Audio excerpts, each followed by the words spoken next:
Hello and welcome to the CISN Football Pregame Show. I'm your host, Blake Walker, and welcome to the postseason. It is officially playoff time here in the Metro, and for most of our CIML teams here in the Metro. We have a full slate of games tonight. Plenty to watch on the Central Iowa Sports Network. Might even go late into the evening. You just never know.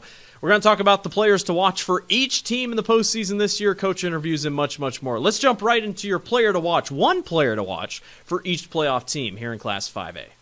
Take a look at your player to watch. One player to watch for each playoff team here in Class A. Or Class 5A. We'll go by pods. Liberty. It's led by Reese Reddick. Reese Reddick, the quarterback for Liberty. It's a high-scoring offense. He is one to watch for the Lightning. Grant Gamble, the running back for Waukee, can run downhill like no other, and he's hard to bring down. Waukee will rely on him heavily when it comes to their rushing attack and offense in general. For Ankeny, Andrew Hassey, the D-end. Boy, he has racked up sacks this year. 7.5 sacks. You're going to hear his name all over the football field. He will be an issue for Ankeny on defense when it comes to playing against different teams here in the postseason. For Linn-Mar, it's Dylan Muzinski, one of the top touchdown leaders in Class 5A at the running back position. A really good downhill runner, can make people miss in open space. Lions will rely on him heavily if they want to get a win tonight in Ankeny. For the Valley Tigers, it's their linebacker, Andrew Price. With injuries being so big for Valley this season, kind of all over the skill positions, one thing has stayed for certain. Andrew Price is unbelievable at the linebacker position. He can get to the quarterback at any given moment, and he's going to rack up at least 10 tackles a game. Keep an eye out for Andrew Price. For Sioux City East, they are a gunslinging type offense, and they're led by their junior, Cal Jepson. The quarterback will be one to watch. If Sioux City East wants a chance tonight, Cal Jepson has to throw the ball well.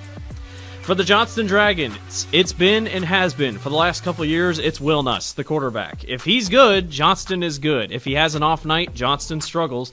Will Nuss is the key for the Dragons if they want to get far in the postseason. And then for Waterloo West, it's our only offensive lineman on the list, but Carson Nielsen is just that. He is a 4-star lineman headed to the University of Iowa, and he is massive. 6'7", over 280 pounds. He is unbelievable at the tackle position. They will run behind him tonight, undoubtedly. Keep an eye out for Carson Nielsen. For Dowling Catholic, it's been someone that's been there for quite a while. Rashad Davis is the key. If he can get going, then they're kind of unstoppable because you have to account for him in the running game and possibly in the passing game. Rashad Davis, the running back for Dowling Catholic, he is the star. Doesn't need the football like Tom Wilson told me earlier this week, but boy, he sure loves it when the ball is in his hands.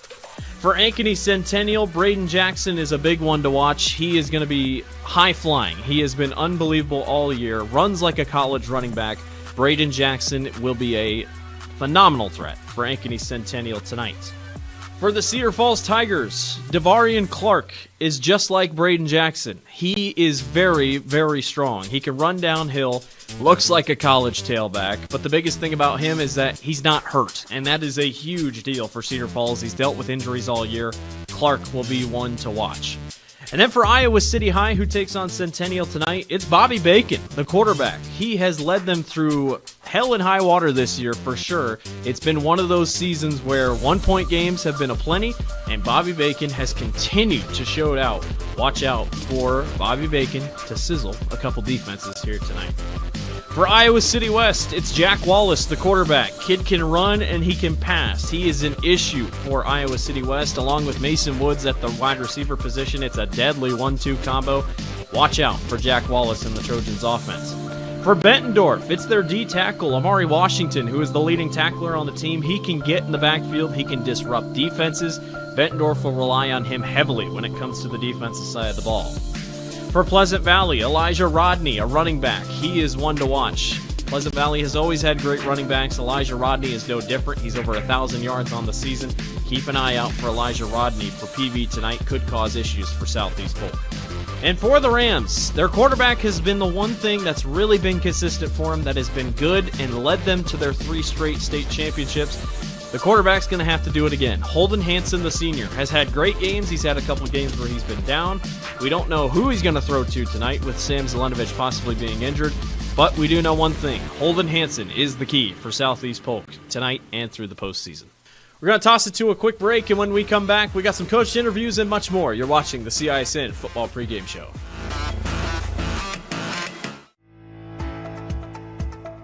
Metro Heating and Cooling is celebrating 40 years of keeping Des Moines comfortable.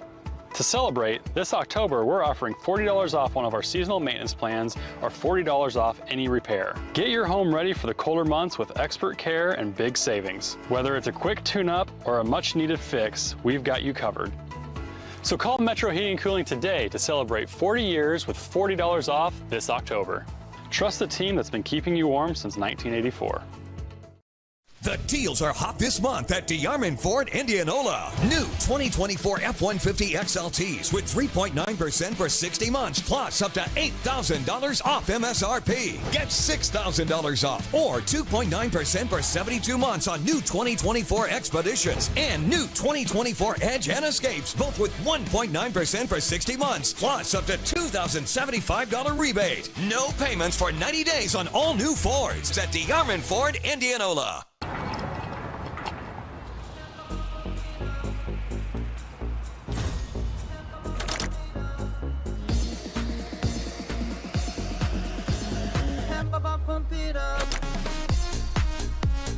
A fuel choice that even rivals can agree on?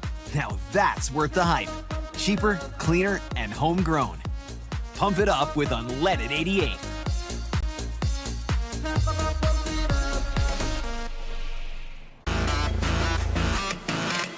Welcome back to the CISN Football Pregame Show. I'm your host, Blake Walker. It's time for the coach interview segment of tonight's pregame show. Our very own Paul Yeager had a chance to sit down with Coach Bauer and the Linn-Mar coaching staff ahead of their big game tonight. We are here in the pregame show of our doubleheader tonight here on CISN from Ankeny Stadium, getting ready to talk Linn-Mar football. Chad Tompkins is the co-head coach of the Linn-Mar Lions. Coach, this is the squad, and I told your other co-head coach, this is what we've been watching you guys all year, and those scores have been fun, and now we get to see it up front. What has been the hallmark of Linn-Mar football for you this year? It kind of thrown into the fire a little bit to begin with kind of the coaching situation, but I feel like the kids adapted really well with it, and the coaching staff bringing so many of them back was kind of a big thing for us as we've gone through. But for us, it was a lot of consistency. Ben obviously had been working with the offense for the last couple of years, and I've been as the defensive coordinator. So we thought it was important for the kids to be consistent in those aspects as we go. So for the kids, they didn't have to learn a new staff. They didn't have to learn new plays. They didn't have to do any of that stuff. So we were able to kind of pick up in the summer with where we left off last fall, and they've done a good job with that. As a defensive guy, are you glad you don't have to scheme against 22? It's definitely a nice thing. I've talked a couple times as we prep for kids or prep for upcoming teams, and I'm like, hey, this is going to be probably the second best back that you faced this year, and they kind of give me a little bit of a look, and I'm like, well, I'm assuming the best back you're going to face is the one you have to face every day in practice. So, yeah, it's nice to not have to scheme against him every day, but that is one of the nice things. Coach Martins and I, we kind of talked a little bit. How would you attack us offensively? How would you attack us defensively? So, so that's been nice too, to kind of play off of one another as we go through. What stood out to you about Ankeny that you have to try and defend?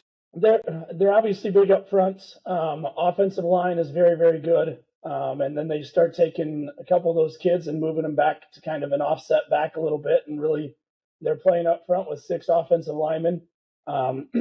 They're back, all of their backs. They run with their feet over or head over their feet a little bit. They're always falling forward.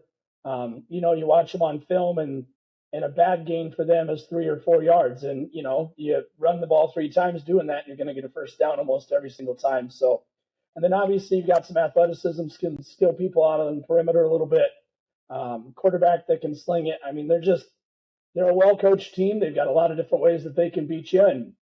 And that's the challenge at this point. Like we talked about with players tonight, there's 16 teams left, and none of them are bad. So Right. You're going to have to bring it every night. You're going to have to be ready to go, and they bring a big challenge for us.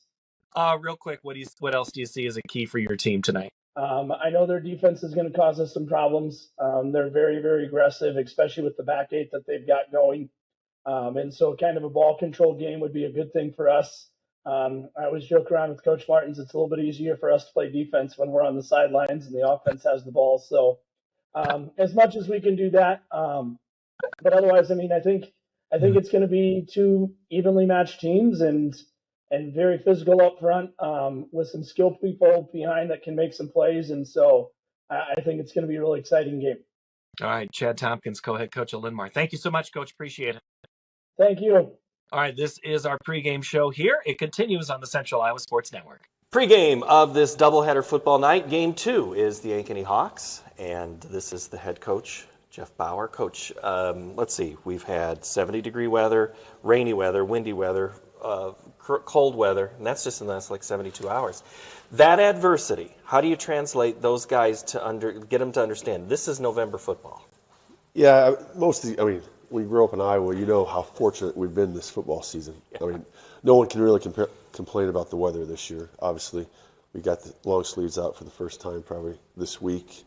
Obviously, the wind, but it's not supposed to be as windy tonight, so I don't think it's going to be much of a factor. Obviously, the cold weather, it's a little drier hanging on the ball, but we went through that last night. So, do you have to do anything to get guys' attention of what's at stake? It's one and done now.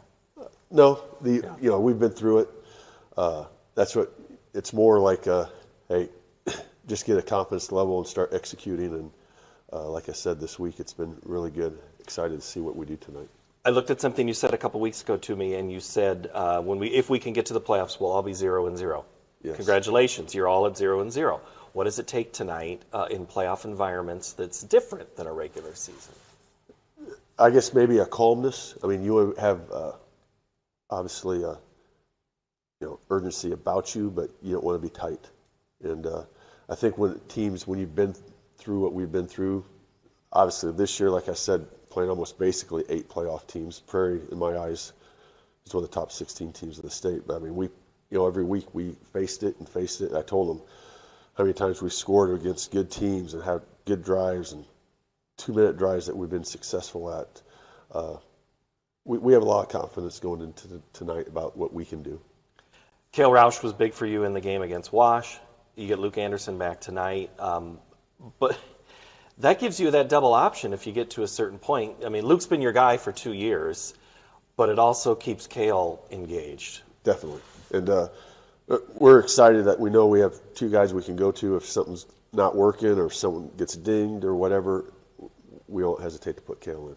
Otherwise, guys have, you seem to keep finding different plays, and I know there's always wrinkles that come out, but what do you see as a key tonight for your team?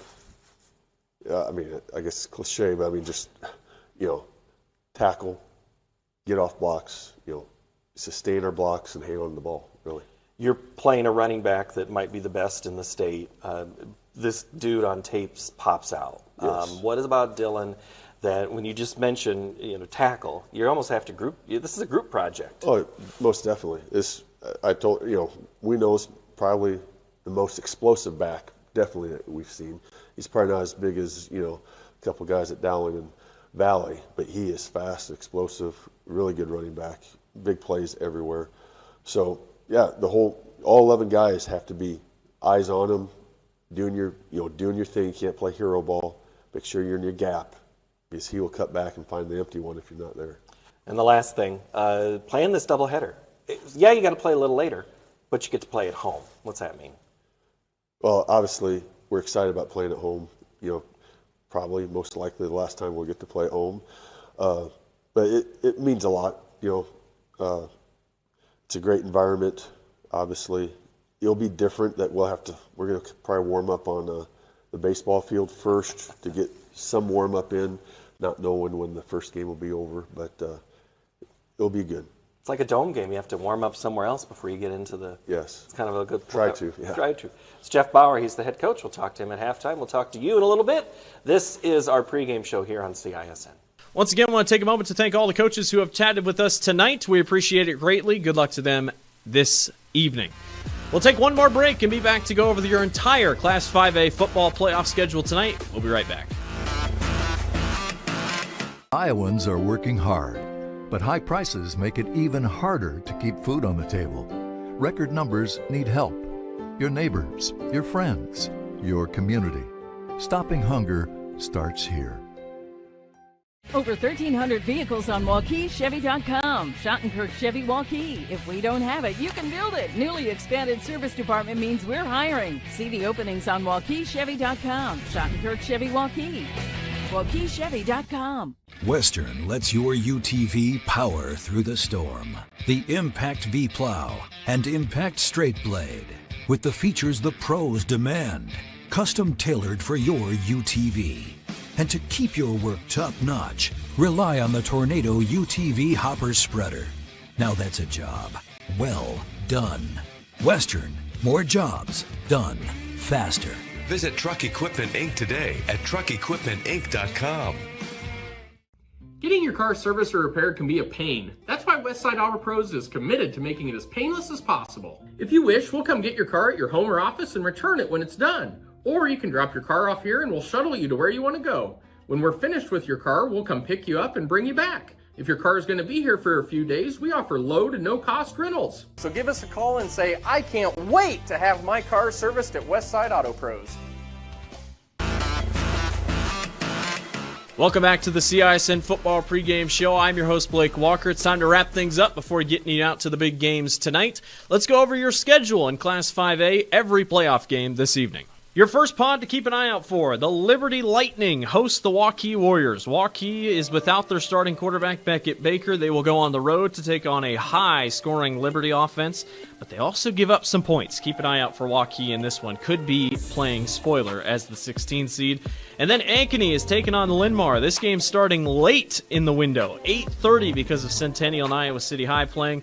Ankeny has already lost to one team out east. They'll try to take care of Linn-Mar here, who is a very sneaky team with a very talented running back group. Your second pod, Valley hosting Sioux City East. The Tigers have been on fire this year, have only slipped up only a couple times, but they face a Sioux City East team that, like them, likes to throw the football a little bit with Cal Jepson at the helm. Keep an eye out for this one. Sioux City East has already lost to two CIML schools this year. They'll try to upset Valley tonight.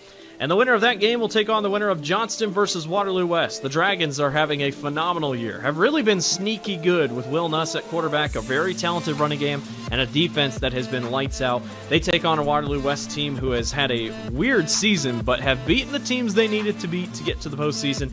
They defeated Ottumwa last week on a last-minute touchdown to fight their way into the postseason. They'll look to upset the Dragons here tonight. Your next pod, Dowling Catholic versus Cedar Falls. Boy, this feels like an old school matchup, but really they've only played each other once in the Bound era, dating back to 2006, and Dowling Catholic won on 15 straight unanswered in the fourth quarter. Cedar Falls is a very sound team. They're finally healthy for the first time this year, and they take on a Dowling Catholic team that has given up some points, has played in some close games, but with Tom Wilson leading the helm, you just never know what Dowling is capable of as they try to get back to state championship winning caliber.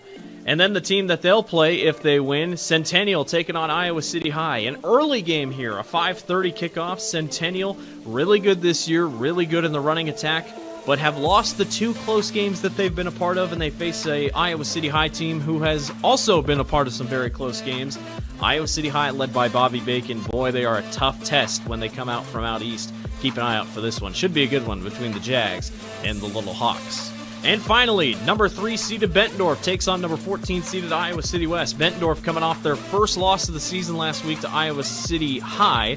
Iowa City West, on the other hand, upset PV, but then lost last week to Cedar Rapids Prairie. Prairie didn't make the postseason, but City West can compete with anyone. A high-flying offense with Jack Wallace and Mason Woods. Keep an eye out for this one. Could be one of your upsets this evening. And finally, your 3-time defending state champions are on the road. The 11th seed Southeast Polk Rams fight their way into the postseason. They will go on the road to take on number 6 ranked Pleasant Valley, who has not fared well against CIML opponents the last couple of years. Can Southeast Polk join the group of going to Eastern Iowa and getting a win? Big game tonight for Coach Zelenovich and the Rams. Well, that will do it for us here on the CISN Football Pregame Show. I've been your host, Blake Walker. Appreciate you so much for watching. Enjoy the games this evening. We'll see you next week.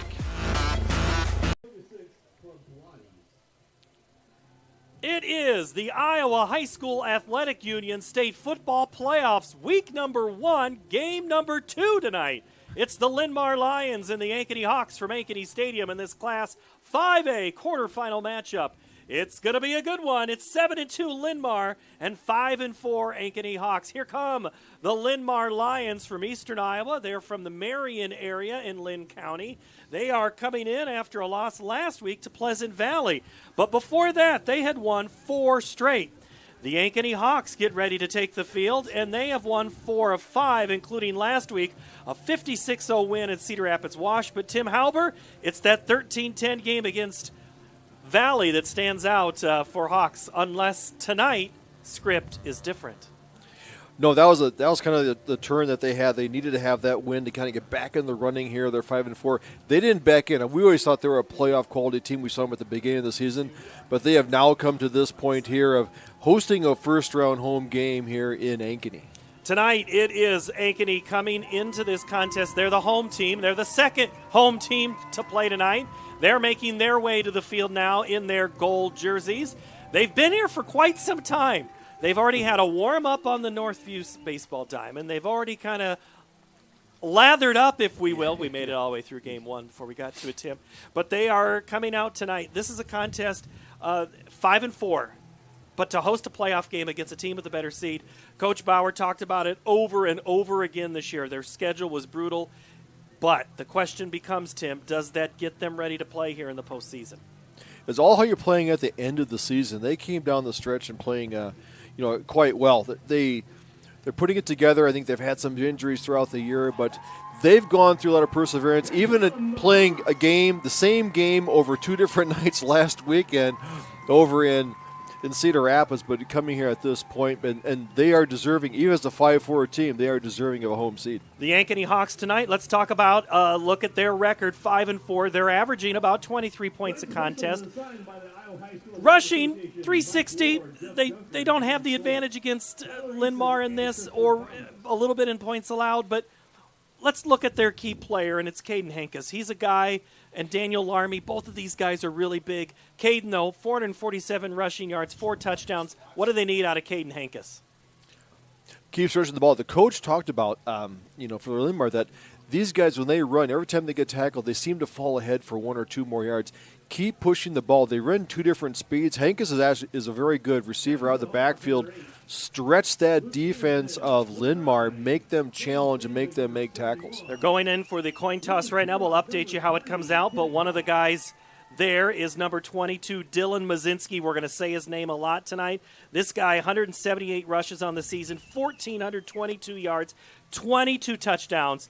If he's anything like Braden Jackson, we are set for a fantastic game. That would be tough to beat. He's not as big. He comes in around 5'9", $170, but he is shifty. It's very hard to get a hit on there. Coach Bauer talked about you got to play discipline when you break down, because he makes a lot of yards on the cutback. So make sure you have lane integrity, how that defense is going to schedule to play against him.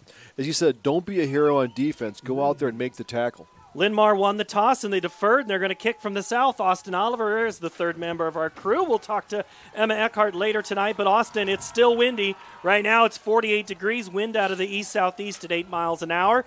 It's still pretty cold, though. It is. I think it's going to take a little bit of both teams. We saw those fumbles in the earlier game, in the earlier part of the game, and then everything kind of got settled down. I wouldn't be surprised if we see something very, very similar here in this game as well. All right, give me a sense of the crowd. It feels about the same from what we had from game number 1 from our vantage point. What do you see? I think so, too, but it's going to take a second for everybody to get woke. I think I lost it. There we go. There you go. Sorry there. I think it's going to take a chance for everybody to get woke up here, because we are starting a little bit later here. So we'll see what happens. Tim, wake up. Wake up. I'm here. He's had his nap I had my already, nap. right? I'm good. Getting close to 8:30 for kickoff. We started game number 1 at 5:30. We're going to beat the 8:30 run. Thank you very much, Austin Oliver. It's Ankeny and Linn-Mar, our second game of our CISN doubleheader. Along with Tim Halber, I'm Paul Yeager, and we are underway here tonight. Class 5A football. Caden Hankus is going to watch that thing bounce in for a touchback. So the Ankeny Hawks will start from their own 20-yard line, and they'll bring back Luke Anderson, who missed a couple of games with a concussion. He was knocked out at the end of the Valley game. Cale Roush big last week. Don't be surprised if you see Cale Roush play tonight. But Luke Anderson, 8 touchdowns, 9 interceptions. They got to have good game management from him. Yes, they do. They set the line there, the big offensive line. Linn-Mar comes out in a 3-4 defense. They're a little bit lighter on there. Can this offensive line for Ankeny Hawks, can they start controlling and create a ground game against this Linn-Mar defense, who has been known to give up quite a few yards per game? This is if that first game is any indication of what we have, we could be in for a doozy. In game number 1, Centennial won, 52-28. Braden Jackson, 6 touchdowns in that contest, and we're ready to go as Larmy comes from the slot, now in the backfield with Luke Anderson on first down. It's going to be a handoff. Daniel. He escapes a tackle for about a foot and no more. He's tackled by one of the perfect linebacker numbers. That's number 50, Parker Gasper, the senior. He's also a pretty good player. Yeah, he's a little spark plug out there. He's not big, but he has 30 tackles on the season. So the other one probably calling a lot is Carson Loons, the middle linebacker, number 46. Oh, we love Luenzi. We'll see how this goes. They go Larmy underneath. He'll get to about the 25 and no more. Stood up by a gang of Linn-Mar tacklers. Linn-Mar tonight in their white uniforms with gray pants and trimmed with red, black, and white. Those red helmets with the Lions in cursive font. The Hawks in their new gold uniforms this season with the maroon numbers trimmed in white. They already faced 3rd and 5 from the 25 on their first possession. No Evan Erlmeyer tonight, out with an injury to his foot, and before the snap, penalty going to be called against Ankeny. Yeah, left a little bit early there on the offensive line, puts them back down to really about a 3rd and 10.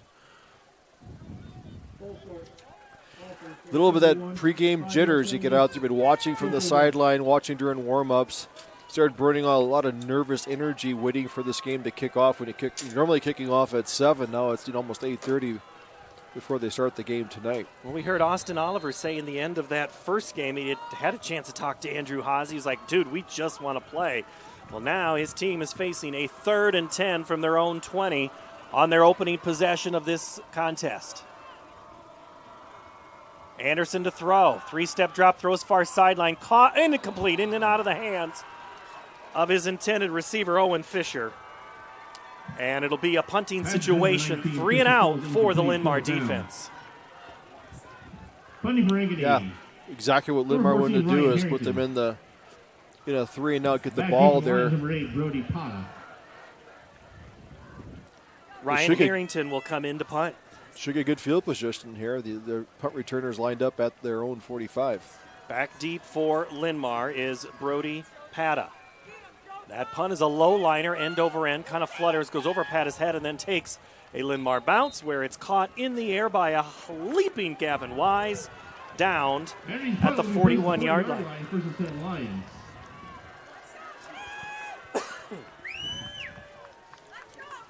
Now we'll see if the Ankeny Hawk defense can return the favor, get a 3 and out here. They too play a 3-4 defense, very active in the middle. Austin Waller is their quarterback, the senior, 6 foot, 180 pounds. Could also see Stone Morgan before the night is through. They are known to go 2, but they first go to Dylan, and he is stopped after a gain. Dylan Mazinski, he was the key part. If you saw anything on tape of Linn-Mar, it was all about 22. That's all the coaches told the kids this week. Watch 22. What did you see on tape about him, Tim? He doesn't go down. He spins quite a bit. Gets out there, he gets hit, he spins out of tackles. He doesn't go until he's fully down, so you always have to make sure you get a good hand on him and have your gang tackle defense. Mason Randolph the tackle on that play. It's Mazinski again around the right side. Stiff arms Ben Taylor, who grabs a hold of that arm and pulls him down. It'll be 3rd down and about 5 coming up for the Lions. Randolph again on the tackle. Running off that right side there. Henderson at guard at 225 and Wolf at 255. The 2 senior linemen. See if you want to keep going the left side. No tight end in their formation. 2 receivers to the left, a runner in the backfield. Waller, home crowd making noise. They go. Mazinski runs to the right side, slashes, and he's going to be, unless a third effort gets him, short of the line to gain. 5 gold jerseys around Tristan Hill there, along with Haase Yeah, Tristan Hill, I think, was the first one in there. He's at the bottom of the pile, but big hit there. Keeping the offense out there. Linn-Mar looks like they want to go on a 4th and second. It's the playoffs. Everybody's 0-0 coming in. See if it's a hard snap count.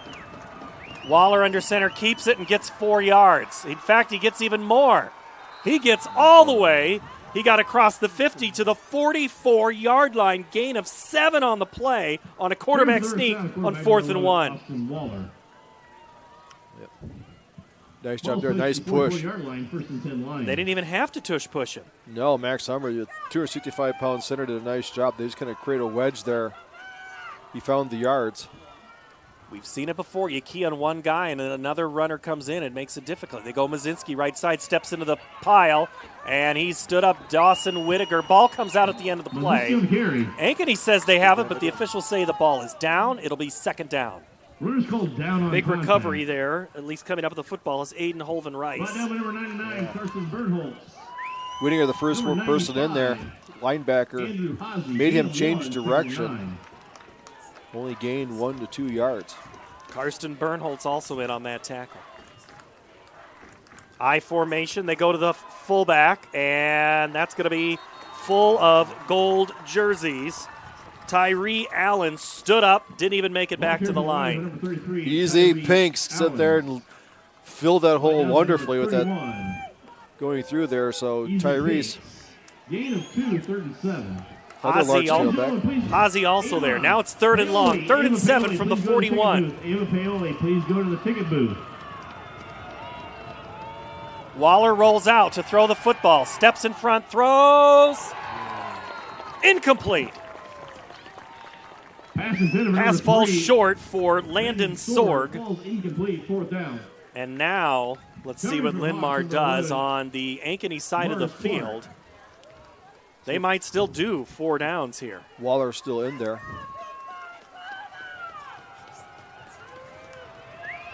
Mazinski lines to the left of Waller. 4th and 7 from the 41. He's a rollout quarterback. Short punt kick.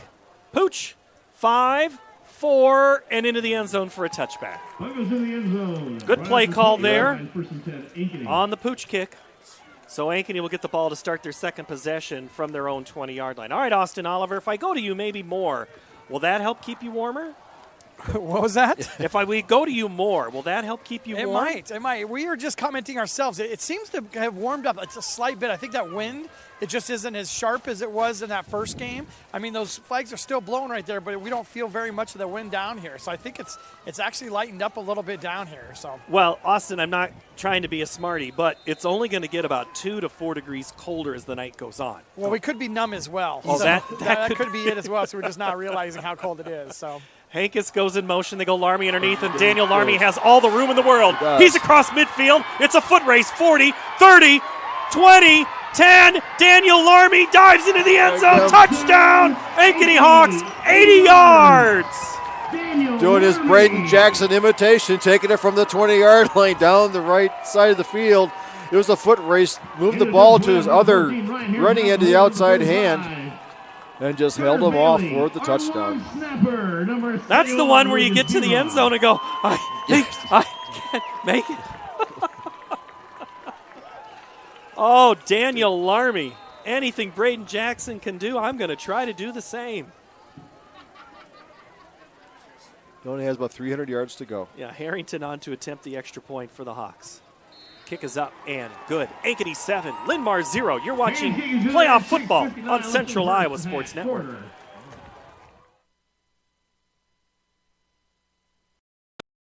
Save big at DeArmond CDJR Ames. Receive 2.9% for 84 months on the new Dodge Hornet RT, Grand Cherokee 4xE, and Jeep Wrangler 4xE. New Ram 1500 4x4s at one low price of $35,990. New Ram HD Crew Cab 4x4 starting at $47,990. That's over $13,000 off. Plus up to $10,000 off MSRP on new 2024 Grand Cherokees at the all-new DeArmond CDJR Ames. DeArmondAmes.com. Metro Heating and Cooling is celebrating 40 years of keeping Des Moines comfortable. To celebrate, this October we're offering $40 off one of our seasonal maintenance plans or $40 off any repair. Get your home ready for the colder months with expert care and big savings. Whether it's a quick tune-up or a much-needed fix, we've got you covered. So call Metro Heating and Cooling today to celebrate 40 years with $40 off this October. Trust the team that's been keeping you warm since 1984.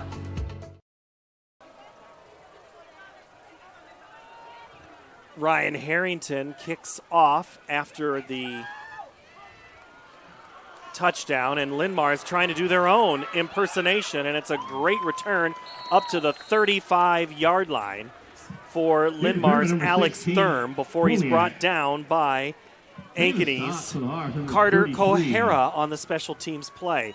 Let's go down to Austin Oliver. You didn't even get a chance, Austin, to get in position. I know. For that I almost play. stepped on your call there. We just got some news here. It looks like it's 68 the center. For Ankeny? Yes. Ryan Pruin? Yeah, he might be out of the game for a spell here, at least with an injury. I see the backup center's warming up, 59, and we just got word from one of our connections here that he may be off for at least this next drive. So keep your eye on that player. Pruin just exited the tent. Mazinski initially breaks one tackle at the 35, gets up to the 38. Mazinski. Yeah, Sandvik, showing exactly what happens when you try to tackle Mazinski in the open field. He gives you a hip, he gives you a leg, which is hard to get a full hit on him and slip him out. But good pursuit by the defense to follow up there and keep it to a minimal game. One play, 80-yard touchdown run, Daniel Larmy, and they go back to Mazinski, and he is just bowled up and over at the line of scrimmage by Andrew Haase. You can just leave 95 written down here, Steve, because I have a feeling he is going to be crashing a lot tonight, Tim. Yeah, he's done a good job in there getting off his blockers. 3rd and 6 for Ankeny from the 39-yard line. Here comes Linn-Mar. Waller. High snap, throws far side. Caught, dropped. Broken up. It was initially in the hands on the Linn-Mar player. Ben Taylor broke it up, and slow to get up is Chase Bradley, the junior. Yeah, Chase Bradley, one of the junior receiver from the outside there, but good defense there to break it up, create a 4th down. Waller likes to pass usually off the run. He's kind of the running game sets up their passing game, but the more you shut down Buzinski, not letting him take over the game from the rushing game, it makes Waller more one-dimensional as a quarterback. Little more of a traditional punt look for Linn-Mar as they send back into formation Emerson Gasper. He takes 2 steps, throws a low liner kick into the air. It's going to bounce, and it's going to roll, and this might be stopped inside the 5, and it's stopped inside the 10 at least by Linn-Mar. Great special teams play. Grabbing it first, I think, and stopping it was Daniel Lorenz. Daniel Lorenz, way to go. I know his family is watching on this game. He's got family from the great town of Fairbank, Tim. Fairbank, Iowa. Grandma and Grandpa Wapsie watch Valley it. product? You betcha.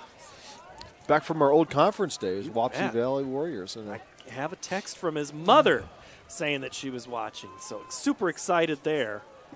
Linn-Mar, you and I spent time in Eastern Iowa. We're familiar with Linn-Mar, but this is a game that Linn-Mar and Ankeny, they just don't play. Not in the modern era have they matched up on the football field. So interesting to see how it goes tonight. Ankeny starts with Caden Hankus, who tries to do his either Braden Jackson or Larmy impression, and he won't be able to do it on that first play. He is hit first by Carter Luenzi. Gain of 3 maybe from the 11 is where this drive, actually this drive started at the 9. Luenzi. Yeah, we do have a new center in there. Number 68, moved over to center. Aramis McGrath. 68? Yes. Okay, so that handoff. Hankus, and he'll get up to the 20-yard line and get a first down. One more time on the number you said for center. I think it was 68 coming in. Well, that's Ryan Pruin. That is the starting center. 20-yard line. That's a Hawk. First down. So he is back in the game. Yeah, so I saw him come out of the tent there, and I was looking at another thing when you said the number. Sorry, Tim. Hankus back there again with Anderson. Ankeny might just be content with running the ball, and they do with Hankus. He takes a train of players with him, trying to stand him up and not let him go any further, was Holden Heidemann, the sophomore defensive lineman. Caden Hankins for Ankeny. And Hankins running right off that right hip of Pruins. They do a nice job. They double team the nose. John Norris, 7-yard gain, 2nd and 3. Picks up 7. 2nd and 3 from the 28. 4:20 to play first quarter. Hankins waits for his blockers. He's got 2 yellow shirts, and then penetrating that wall of flesh was another good-looking linebacker, Carson Luenzi. Look at him on the glasses, Tim. When you saw him on tape, you were like, that dude can play. And then you see him like, that is a linebacker through and through. He is. He's big. They said what Dylan Mazinski is to our offense, Dylan is to our defense, and you can see why the co-head coaches, Tompkins and Mertens, love him. Anderson barks out the signal, gives it to Larmy. Hit at the point of attack, and it's a loss on the play. Larmy carrying for Ankeny. Maybe back to the line of scrimmage. Brought down by 32. Heidemann the stop for Linn-Mar. So now it's decision time, and Ankeny decides, let's line up to punt.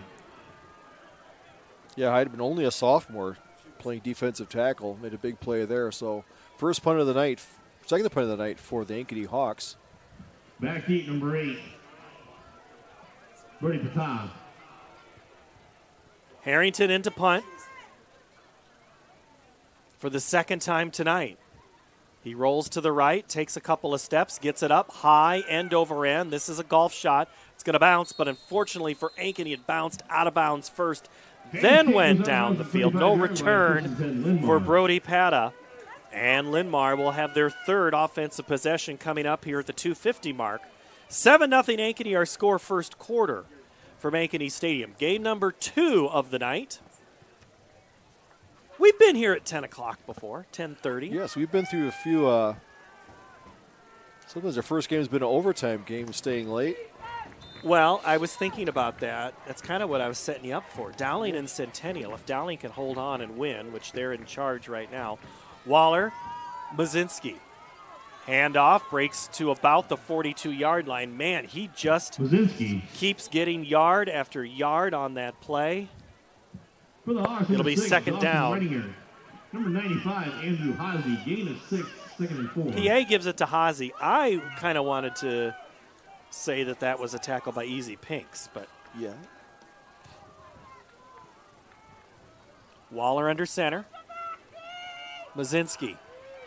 Guy has the first down. Tristan Hill grabs his feet. Sam Sandvig finishes up top. And also, yes. Yep. Brought down by number 51, Manning Allen. Number 9, Sam Sandvig. All right, so maybe that will move Linn-Mar as they get their first down. And we'll see a lot of the tight end blocking. Also, number 40 is in there as a fullback, mainly as a blocking back. 1st and 10, here comes the play to pass. Waller, with time, throws down the field. He's got a man wide open who falls down on his way, trying to run under that Landon Sorg. Just got his feet tangled up.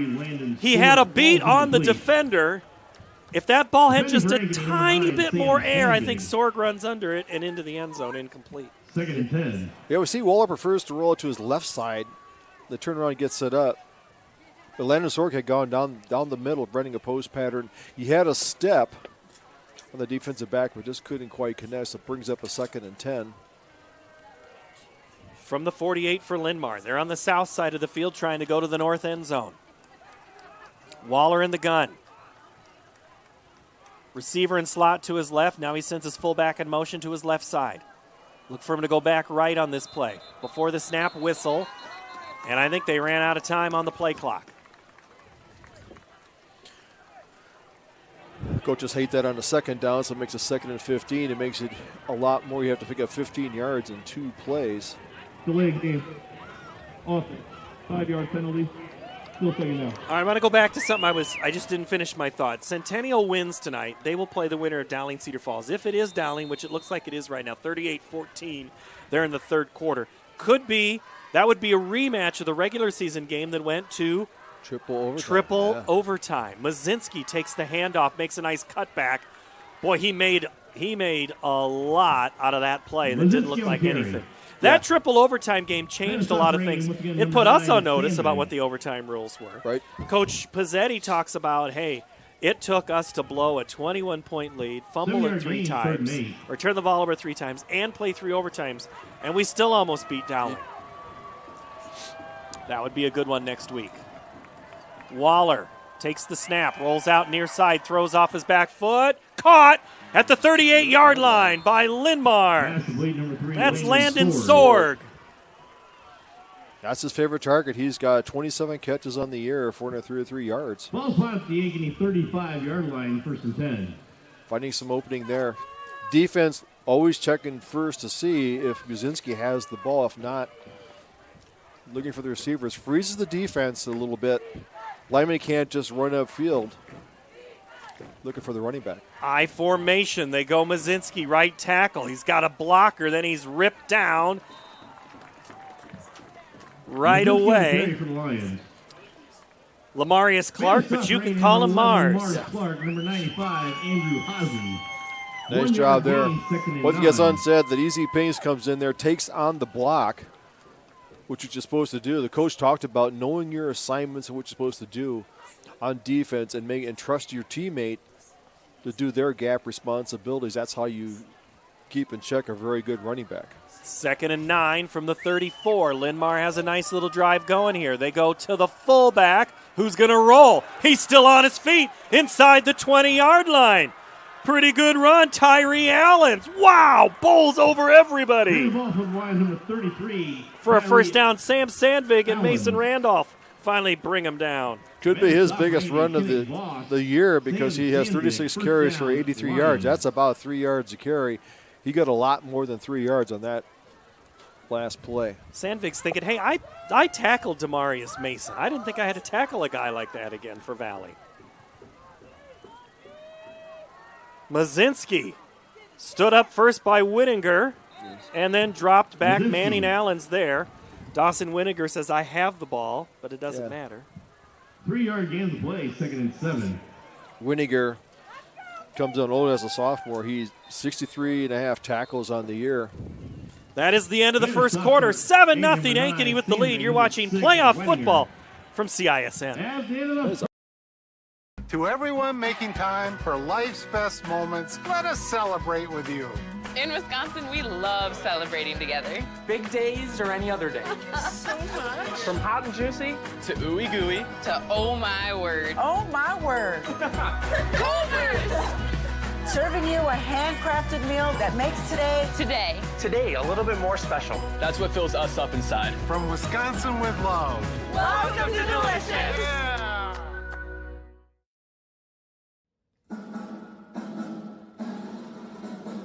Ankeny Hawk Playoff Football is presented by Calibra Homes and brought to you by the Danielle Seifert Real Estate Team, the District at Prairie Trail, Anne-Marie Gerke at Farm Bureau Financial Services, Northwest Bank, Clarity Construction, Benzow Insurance, and 8x8 Electrical Contracting.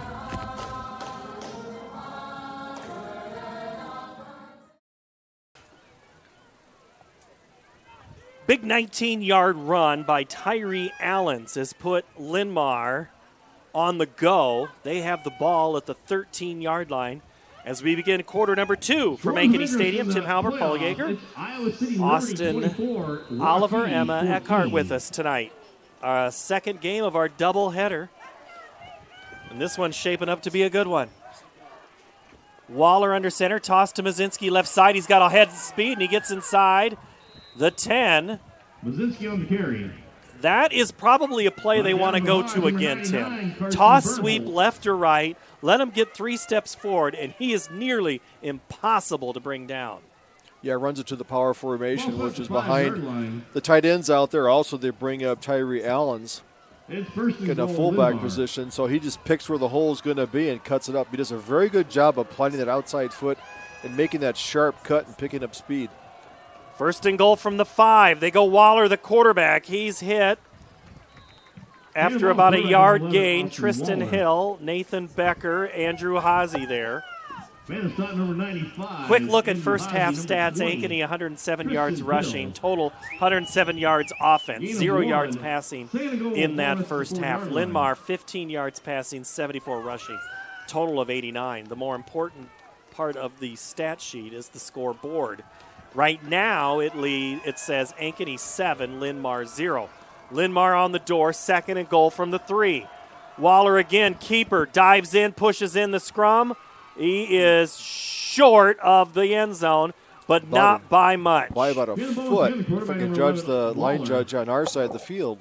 Got a lot of push in there. 3rd and goal, ball rest of the 1-yard line. Becker and Haase again on the tackle.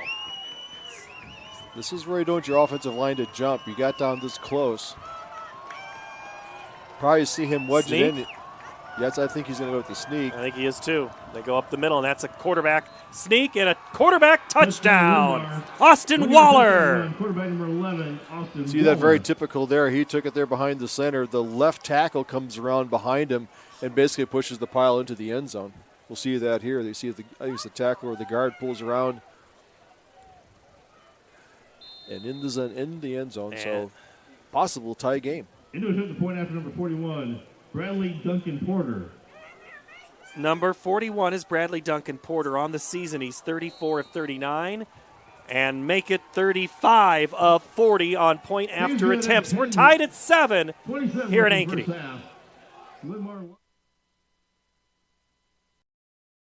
Save big at DeYarman CDJR Ames. Receive 2.9% for 84 months on the new Dodge Hornet RT, Grand Cherokee 4xE, and Jeep Wrangler 4xE. New Ram 1500 4x4s at one low price of $35,990. New Ram HD Crew Cab 4x4 starting at $47,990. That's over $13,000 off. Plus up to $10,000 off MSRP on new 2024 Grand Cherokees at the all-new DeYarman CDJR Ames. DeYarmanAmes.com.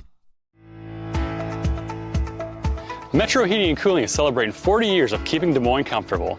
To celebrate, this October we're offering $40 off one of our seasonal maintenance plans or $40 off any repair. Get your home ready for the colder months with expert care and big savings. Whether it's a quick tune-up or a much-needed fix, we've got you covered. So call Metro Heating and Cooling today to celebrate 40 years with $40 off this October. Trust the team that's been keeping you warm since 1984. There's the end of a return by Lamarius Clark up to the 49-yard line. My apologies for not getting to the timeout quicker. But here's a look at the replay. That's the advantage we have. Mars takes it at the 14, gets a move there, and he was just about one play away. Finally, a tackle made by Remy Amassi. We'll go down to Austin Oliver for this report. Just a hard-nosed drive there from Linn-Mar to get back into the game, get it tied up. Kudos to them for coming right back and answering Ankeny's first drive as well. 12 plays, 65 yards, ends in a Waller 1-yard touchdown run. Besides the 80-yard play, Ankeny's offense has been stuck in neutral. They were able to get a little bit out of Henkes, but they got to find a way to get some more. They go Larmy. They might just do Larmy again. Larmy gets inside to the 35-yard line before a shoestring tackle by Tanner Burrish. Makes the stop. Move the sticks for Ankeny. Pick up a 15. Yeah, we see Zion Reif there coming to tight end on the left side. Got a good block there, creating a lane for Larmy. Anderson yet to complete a pass because he's got guys like Larmy. Larmy gets into the secondary and again gets a first down. Braden Jackson in the first game, I think, had a series where he had 5 carries that were 10 yards or more. That's 2 in a row for Larmy, and he had the 80-yard one, so he has at least 3 in this one to start the game. Trips to the right. Reif goes in motion. Now he comes set. So does Richmond. Anderson looks, and before the snap, there is a whistle. I think Ankeny jumped. They did. It'll be back 5, so it'll be 1st and 15. Yeah, the 2 tight ends lined up wide in the slot position, then they called them back in, creating a 7-man front. When you do that, when you change the play, Reif had that moved a little bit early. Seen some more playing time, the junior tight end coming in, but that gives you that 7-man front, that heavy formation. They call it the 12 formation. And just drive blocking. See if they go back to that again.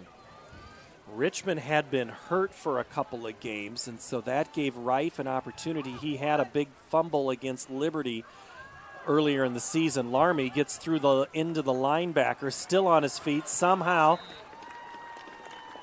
finds his way to get all the way back, 10 yards, almost 9 on that play. Right now is again for the Lions, number 2, Tate McGowan. So Tate McCowan, the tackle.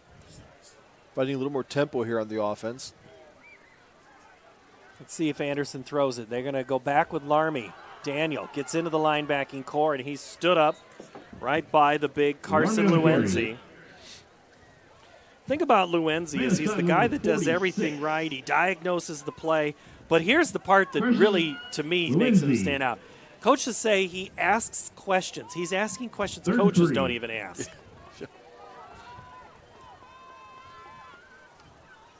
I think that has future coach written all over it. The 5'10", 200-pound linebacker.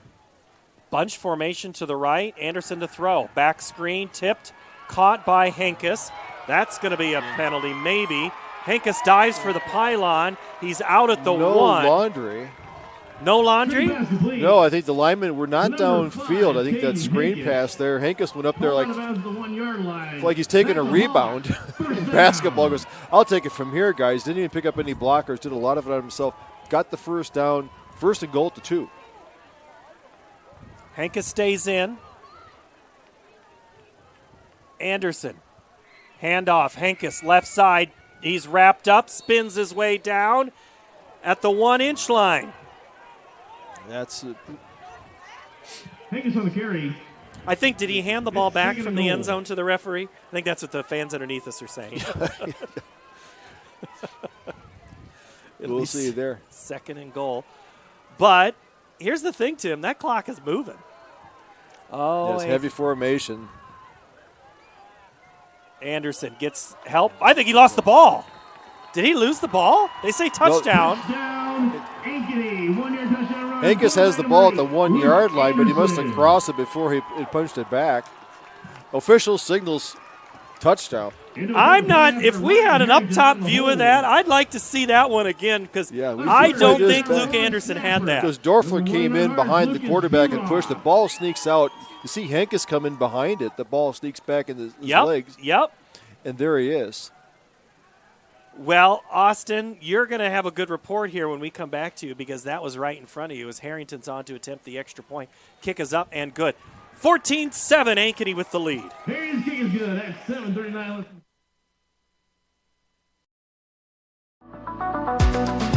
Hi, this is Chris from Fireplace Superstore, and if you've been thinking about upgrading that old wood or gas fireplace in your home or adding a new one someplace that you've always wanted, we have Central Iowa's best selection of wood, gas, and electric fireplaces.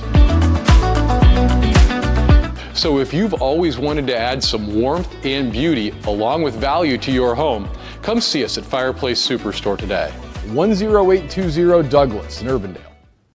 Getting your car serviced or repaired can be a pain. That's why Westside Auto Pros is committed to making it as painless as possible. If you wish, we'll come get your car at your home or office and return it when it's done. Or you can drop your car off here and we'll shuttle you to where you want to go. When we're finished with your car, we'll come pick you up and bring you back. If your car is going to be here for a few days, we offer low to no cost rentals. So give us a call and say, I can't wait to have my car serviced at Westside Auto Pros.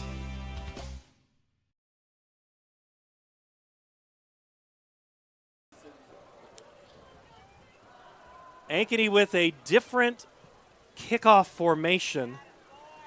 Harrington does what he always does, kicks it to the goal line. It's going to be taken out and not much more. Making the great special teams play for Ankeny is Nate Jenkins.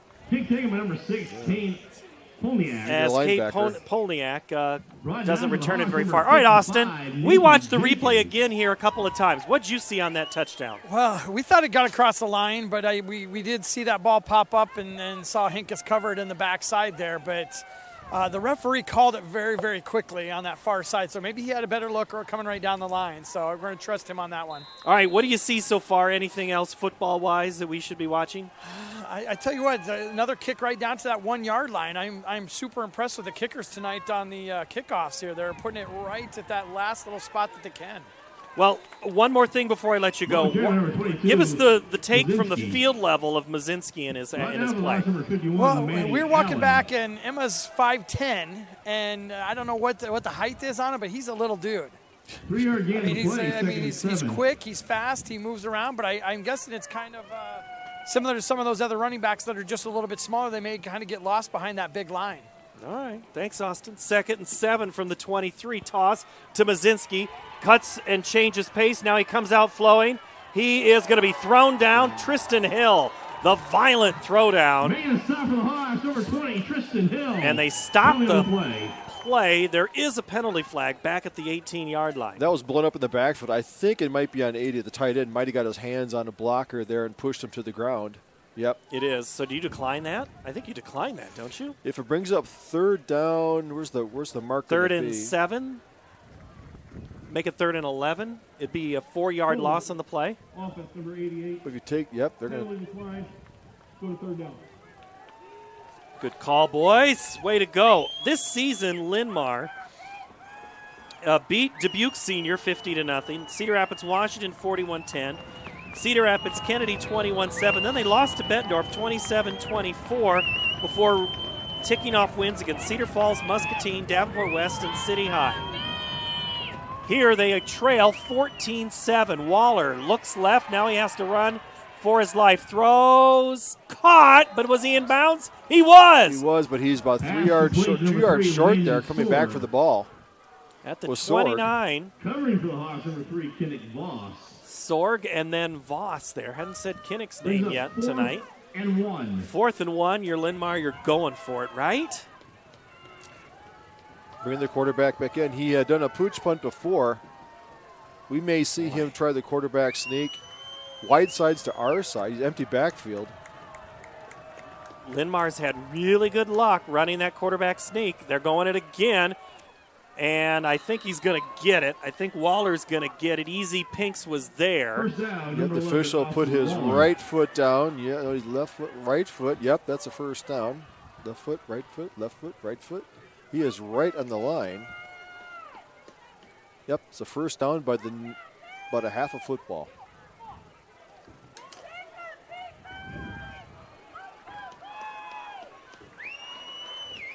First and 10 from the 30. 6:19 to go before half. Handoff to, you guessed it, Mazinski. Coming up at halftime, we're going to talk to Nate Toby, head girls basketball coach for the Ankeny Hawks. Every time we see Lazinski get the ball, we're seeing a lot of yellow uniforms out there, or gold uniforms around the ball, so they are keying on him. One thing they're doing, they're pursuing quite well. Getting him to 3rd and long and unable to stop them on downs. The Ankeny coaching staff said this Lazinski reminds them of Casey Kelly, who played for Cedar Rapids Prairie last year. Handoff to the fullback, and he is a load. Allens up to the 40, gets another first down for Linn-Mar. He's a 6 foot, 215-pound senior. Tristan Hill, Ben Taylor on the tackle for Ankeny. Right? Give it to talent. Give it to 33 more, right? I mean, that dude's a load. That is quite the Thunder Lightning combo. It is. They mix it up quite well. Combined, they've had over 1,400 yards rushing for the season. Waller toss to Mazinski. He stopped. Yep. Mars. No, that's Ezekiel. That's Mars Clark. That was Mackay. That was Johnson. Oh, that was Mars Clark. Yep. Not lockdown. One thing you know throughout the year that this Ankeny defense is 3rd in the state in tackles for loss. 3-yard loss of the play. Very few teams do it as well as Ankeny. But does that open you up for more? I mean, that's a gambling type thing, right? It's just, it's shooting and knowing when to blitz your corners. Good handoff, Mazinski, as Pinks grabs a hold of him. Sandvik finishes him off. Hand the ball for And Mazinski gets up to the 45-yard line, setting up a 3rd and 5. This is the down that the Ankeny defense has been a hard time stopping him to make them punt. They've given up too many yards, either on a passing play or Mazinski gets to the outside. They've done a pretty good job containing him. 4:10 to go. Ankeny 14, Linn-Mar 7. Lions have the ball. Mazinski has a blocker, gets to the outside, and gets the first down into Ankeny territory. Mazinski on the carry. A couple of calls for holds there, but no flag. They'll play on. He had a hard time, the linebacker, trying to get away from that offensive tackle. They do a good job blocking, holding the end down, giving a chance for Mazinski to get to the outside. Sometimes they take on the blocker and make a pile, let your friends get there instead of stringing it out. So once again, on a 3rd down play, Linn-Mar picks it up. Mazinski is hit at the line. Manning Allen there first, along with Andrew Bernholtz. Many times we see Manning Allen from his nose position will stunt, and he will loop around one of the 2 tackles, and he comes up from the outside. Now is a perfect one there. He looped behind IHSAA coming in to fill the hole. I'll pick up this thought in the moment after this play. 2nd down and 9. High snap. Waller collects. Mazinski is stood up by 5 yellow shirts. Andrew IHSAA there first, leading the cavalry. I asked Coach Bauer this morning, I said, hey, you look at stats, and it's like you just don't have all of those stats that all these other teams have. And he says, well, there's been a lot of games. We've only had 6 or 7 possessions, and then look at who we've been playing. That we just couldn't score a lot of points or a lot of yards on a lot of defenses. I mean, when you look at, Ankeny, they scored 10 in the first game, 13 in the second, 23, 7, 38, 35. Their highest point total came last week against Wash, 56. Yeah, they play like that murderer's row. They had at one point they had the highest win percentage of opponents of anybody after 6 games coming in here. So that speaks volumes that as a 5-4 record that they actually come in a higher rank than Linn-Mar. Just been straight to the schedule, and they're showing it tonight. So big down here, 3rd and 9. Once again, a big 3rd down play for this defense.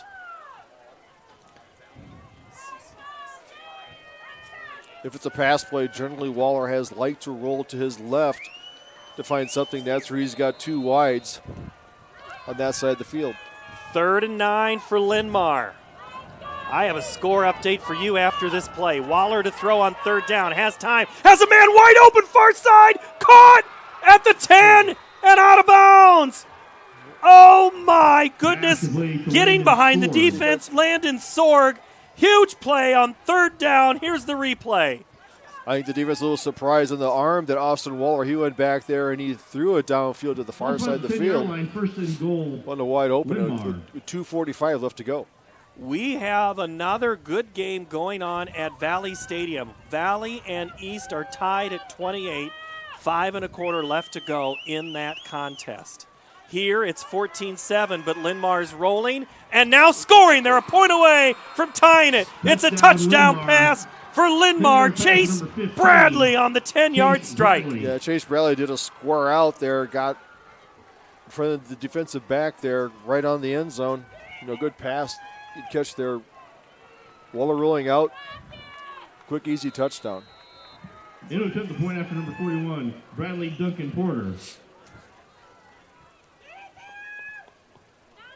Extra point is good. Good. Tied at 14 here from Ankeny Stadium. At 2:40 left in the first half.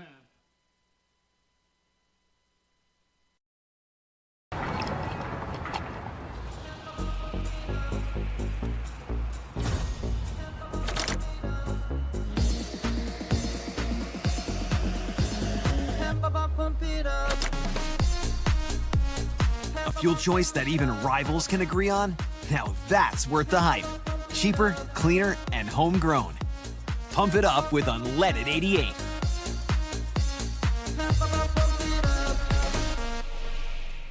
Western lets your UTV power through the storm. The Impact V Plow and Impact Straight Blade, with the features the pros demand, custom tailored for your UTV. And to keep your work top-notch, rely on the Tornado UTV Hopper Spreader. Now that's a job well done. Western, more jobs done faster. Visit Truck Equipment Inc. today at truckequipmentinc.com.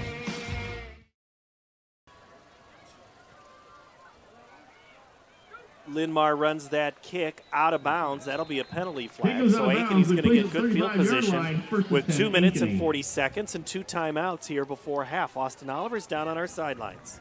Yeah, character drive there from Linn-Mar there. 2 big pass plays, got him down the field.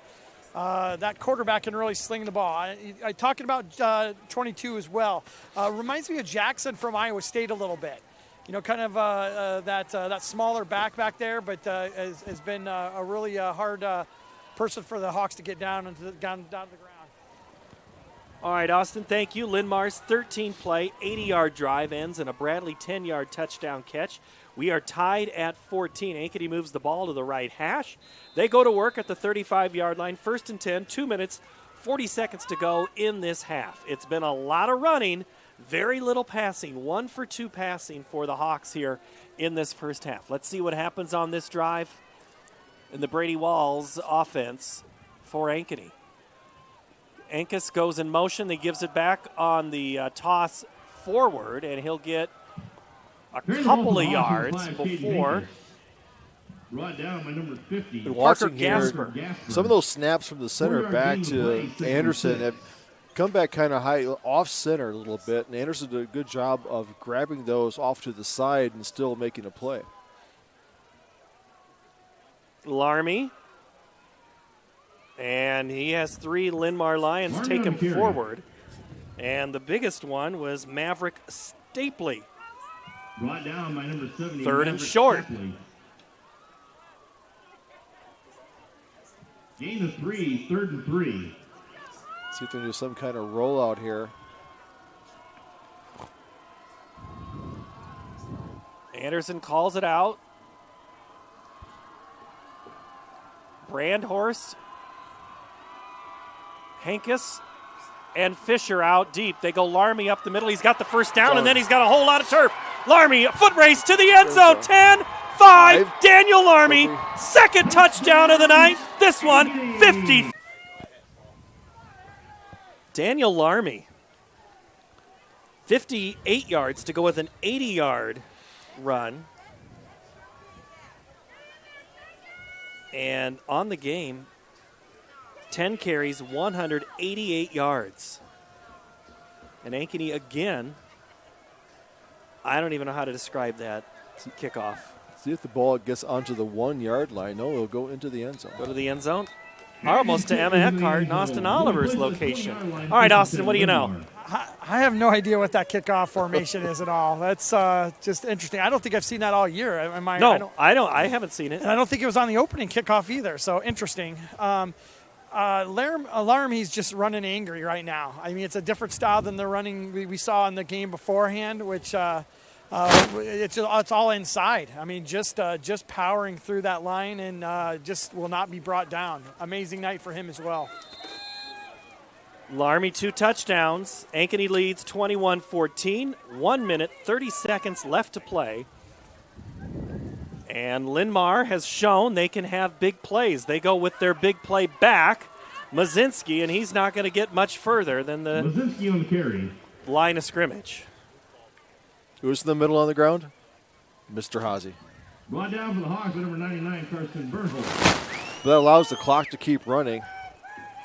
I'd imagine that Linn-Mar's not going to try to do anything fancy here deep in their territory with a minute left in this half. Liberty has defeated Waukee tonight, 31-14. That game just went final. Waller is flush, throws the dart pass, somehow held on to by Sorg at the 28-yard line. Down by Ben Taylor. Close to the first down. It'll be 3rd and very short. Whittinger almost had the quarterback in his sights. He caused Waller to step up in the pocket. Then he threw off his opposite foot over the middle It makes a completion, or brings up 3rd and 3, but the clock keeps running with less than 30 seconds to go in this half. Linn-Mar still 3 timeouts in their pocket, elect not to use them. Let's see what happens here. High snap. They go Mazinski. He gets to the left side, and it's a big race. Maybe that's why Mazinski still on his feet. Ben Taylor finally gets him out of bounds. 40-yard line and 15 seconds to go. So now, what do you do here if you are Sam Mertens, the offensive coordinator and the co-head coach? He's taking a timeout, the first of his 3. They could go down the middle of the field. They're not very strong in their field goal kicking, so I think once they get, you could probably get 2 good chunk yards if you can get to the 20. They have a shot to take it in the end zone. Sioux City East and Valley still tied at 28. They're approaching 2 minutes. Valley has the football at the Sioux City East 45-yard line and 3 timeouts. So Valley seemingly, now they just have a big play up the middle, and Valley they were down 28-20 in this contest in the 4th quarter.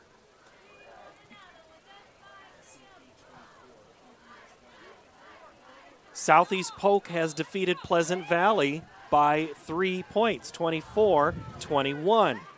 Southeast Polk beats Pleasant Valley. Can you believe that, Tim? And weren't they on the road? Yes, they Southeast Polk they were at Pleasant Valley. 11th ranked Southeast Polk. PV beat this Linn-Mar team last week, 35-21. Waller rushed and then bowled over Manning Allen there, and Easy Pigs. And that is going to be timeout, Linn-Mar. But I think I saw who was in hot pursuit because Waller could feel him behind him. I think it was Hazy behind there. Once again, shout out to Manning pursuing down the line of scrimmage and getting that tackle in. They're going to want to try to set up some kind of deep route, but you're going to have time back there to get the pass off. So the thing for the Centennial, the Ankeny Hawk defense, I get my teams mixed up here. We only had 4 teams tonight. 4 teams. I'm still stuck on Southeast Polk beating PV. That's without Sam Zelenovich. Yes. Sam out for the rest of the year with a knee injury. It's tough to see that kid Southeast Polk has the athletes. They've been there before, defending state champs.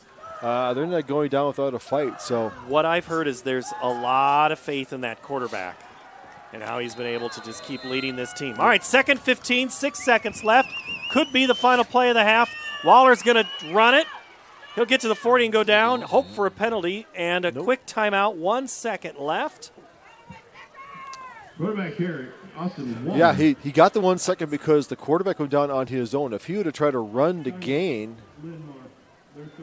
then he would not, the clock would have kept running. So by sliding, that automatically stops the clock to play. They can call a timeout. Winner of this game plays the winner of Liberty Waukee, which was Liberty. That'll be now at Liberty. No matter who wins tonight, that'll be in Iowa City next week. Dowling beat Cedar Falls 41-21, and they will play and host Ankeny Centennial, who won tonight 52-28. Iowa City West has defeated Bettendorf 21-16. Southeast Polk beat Pleasant Valley 24-21. Sioux City East and Valley tied at 28. Johnston took care of Waterloo West tonight, 35-0. So you're going to have Southeast Polk and Iowa City West play, and not a game that could have been played in Scott County between Bettendorf and Pleasant Valley. Crazy. 3rd and 11. Final play of the half right here. Waller to throw. Heaves it to the end zone, and it's caught. And no further. Catch made. Stone Morgan. That ends the half. Ankeny up 21-14. Emma Eckhart is making her way to Jeff Bauer, the head Hawk, as the Ankeny Hawks head to their east locker room, and Linn-Mar will head to the west locker room as Centennial has vacated that space tonight. And it has been a very up and down first half, but it's been a lot of running the football. It's been 211 yards rushing for Ankeny and it's been Daniel Larmy, 10 carries, 188 yards, and then 5 carries for Hankus 22 for a total of 211. Emma Eckhart's down on the sideline. Larmy looked really good on offense, but the defense has also given up some yards. What adjustments do you need to make in the second half to get this going in your direction? Yeah, we have to keep running the ball like we are. Obviously, offensive line, and we're doing well. Defensively, we have to start stopping them, and we've let them off the hook on third down too much. Waller had a great first half. What do you do to slow him down? I don't know where to talk here, make some adjustments, and get stopped. Thank you. All right. Well, you know what? That's a great question because I don't think he knows. No, I think they have to talk to his defensive coaches, McGahey, going, okay, what are we doing on third down? That they're able to get the ball off and gain yards. And the third down has left many yards, even on some of the fourth down plays.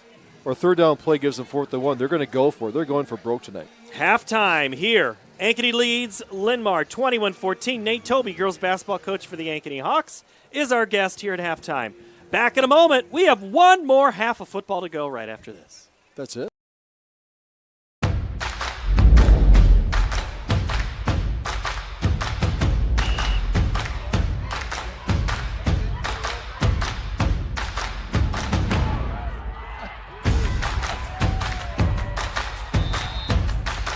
When you go home, you'll feel good about what you did, and you're doing it for the kids. If they don't have us, they don't have these games.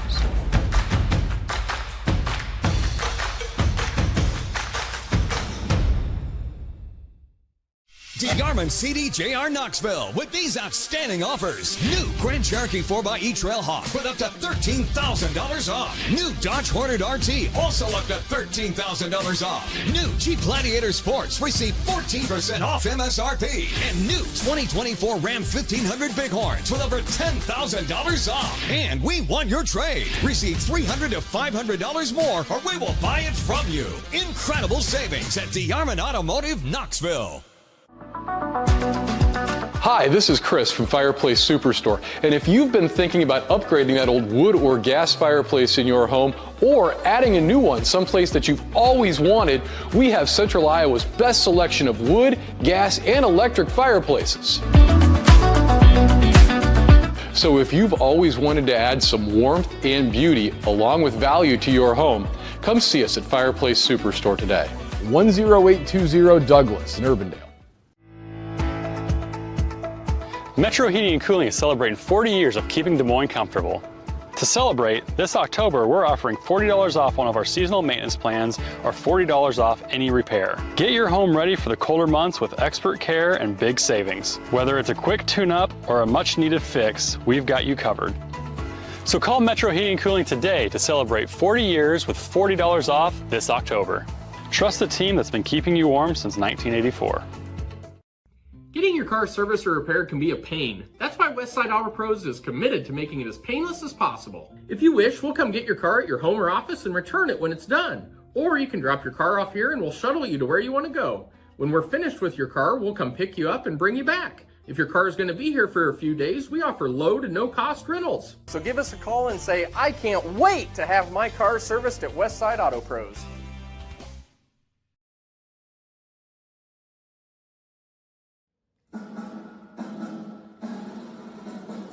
Ankeny Hawk Playoff Football is presented by Caliber Homes and brought to you by the Danielle Seifert Real Estate Team, the District at Prairie Trail, Anne-Marie Gerke at Farm Bureau Financial Services, Northwest Bank, Clarity Construction, Benzow Insurance, and 8x8 Electrical Contracting.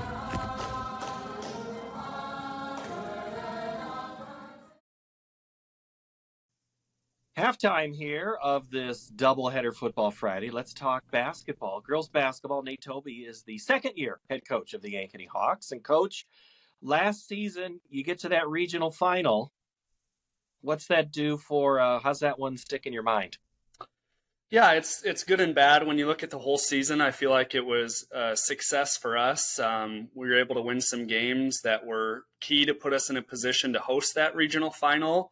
And play against a team that you had beaten twice in the regular season. And, we just picked a poor time to play one of our worst games of the year and learned a lot from that game as far as, preparation for a regional final. And we're returning a lot of the girls who played a lot in that game. So I think it'll be helpful and a good learning experience going into this year.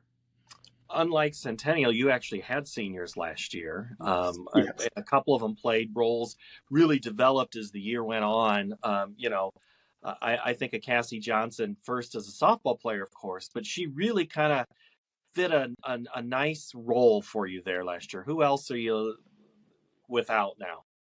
Yeah, Cassie was just a great competitor and brought that element of confidence and experience with softball to our group, and we will definitely miss that. And, it'll be great to follow her college softball career for sure, but we'll miss her in our program. Carson Jacks was another one that is playing at Simpson now that had a tremendous season for us, led the conference in assists, had the ball in her hands on most of our possessions, making decisions. So she'll be very hard to replace. She was a 4-year player that won a lot of games and was a part of a lot of really big moments for us last year and even the years prior to that. And you look at, there were nights that she was needed. I think a couple of years ago, they really leaned on her, but you were able to have some parts to help her and kind of made that backcourt pretty effective. I mean, you launched a lot of threes last year. That's the way the game's gone, and it's kind of fun. But for a coach, it's also like, okay, that's kind of nerve-wracking a bit, right? Yeah, it's a tough balance for me because I want to get even more threes up, but I know we need to choose our time and our place to shoot those a little bit better at times. But that's on me just to do a better job teaching the girls of picking their spots and finding where our most valuable shots are. And that'll be one of our priorities heading into this season. What'd you do here in the off season? So this summer was really busy for us, and our girls had great attendance and buy-in with our programming that we were doing with our camps, and then we did some team camps over the summer, and then this fall we're involved in the Johnston Fall League that a lot of area teams are playing in. That's been a good learning experience for us. We've had girls who have kind of been in and out of the lineup with other things that we've had going on. So it's been good for younger girls to get some experience playing against the really good players in our area. And that is, I think, wrapping up this weekend, right? Is that the last game? Yes, our last Fall League date is Sunday, yep. And then all of a sudden the season starts once it gets to be November. Yeah. Have you... you have a couple of players. I mean, freshmen, there's always, in girls sports, a freshman, sophomore usually contributes differently than it does in the boys sports. But youth development is also something you have to work on. And where you stand with that right now? Yeah, I feel really confident about the girls coming into our program. The 8th graders started their season and they'll have a solid year. There's some high-end talent in that grade. And then it continues on down, and we do our best to try to include those girls because they are a part of our program. They've been around a lot over the summer, and we've been able to have our older girls get a chance to meet them and coach them in our summer practices. So I feel very strongly about where we're at in Ankeny with our talent and buy-in for basketball. There's a lot of people really excited about it who are playing a lot. This year's team. I think of a couple of starters, we already talked about shooting the three, but you got one player in particular that can pretty much do anything you need her to, lead in transition, push the floor, play great defense. You have to be excited. Yeah. And Jayla had a great summer for us in terms of taking a step forward with her leadership. And we had a lot of great conversations over the summer and this fall about what we're looking for her to do. So to have somebody who can erase a lot of our problems on our team is so valuable. And she continues to round out her game with the work that she's putting in and, really working to serve others and help her younger teammates out that are doing this for the first time. Yeah, Jayla Williams is fun to watch, and it's hard to believe it's going to be a junior already this year, right? Yeah, I mean, gosh, time goes by. Yeah. And you have and I saw at a cross country meet another one of your athletes out there who really kind of needed some big buckets from. Yeah, Ainsley Keene was not able to participate in our programming this summer. She had a foot injury, but man, it's been great to have her back at Fall League this fall. She just adds so much energy to our team on both ends of the floor. She's really improved aspects of her game that we'll be asking more of her from. So really excited about her potential this year. I think she's one of the most underrated players in the area. She guards a great player in every game and does a great job with that for us. And we ask a lot of her offensively as well. Who else are we looking at here in the lineup for you? Well, Savannah Gage, I mean, it seems like she's been around forever, and I can't say enough about Savannah. She just battled so hard last year to get back for us and had an extremely effective year. She's been right alongside us this summer and this fall as a leader and somebody we can really count on. She'll have the ball in her hands a lot more as our point guard for the most part this year, and really excited about her coming into the year healthy. Physically, she looks great. I think mentally she's in a great spot. It's just such a hurdle to overcome an injury like that, especially on the fly like she had to do last year, but we're in an awesome spot with her this year. And I'm really excited about her senior season. Yeah, watching Savannah hobble there early in the season, not able to play much there before Christmas last year, you could tell was really frustrating for her. So yeah, it was frustrating, but then you look up and she has 15 points and, she's leading us to big victories very early in her time frame of return last year. So really proud of her and happy for her that she gets to have a healthy senior season. Who else are we going to see contributing on this team that maybe we haven't before? So Jade Mosier is back. She played quite a bit last year, and she's a tremendous defensive presence for us. She's been a great vocal leader for us this summer and fall. Her experience with volleyball is very helpful. It's great to have that overlap and share that experience. We're so excited for our volleyball team and looking forward to watching them next week.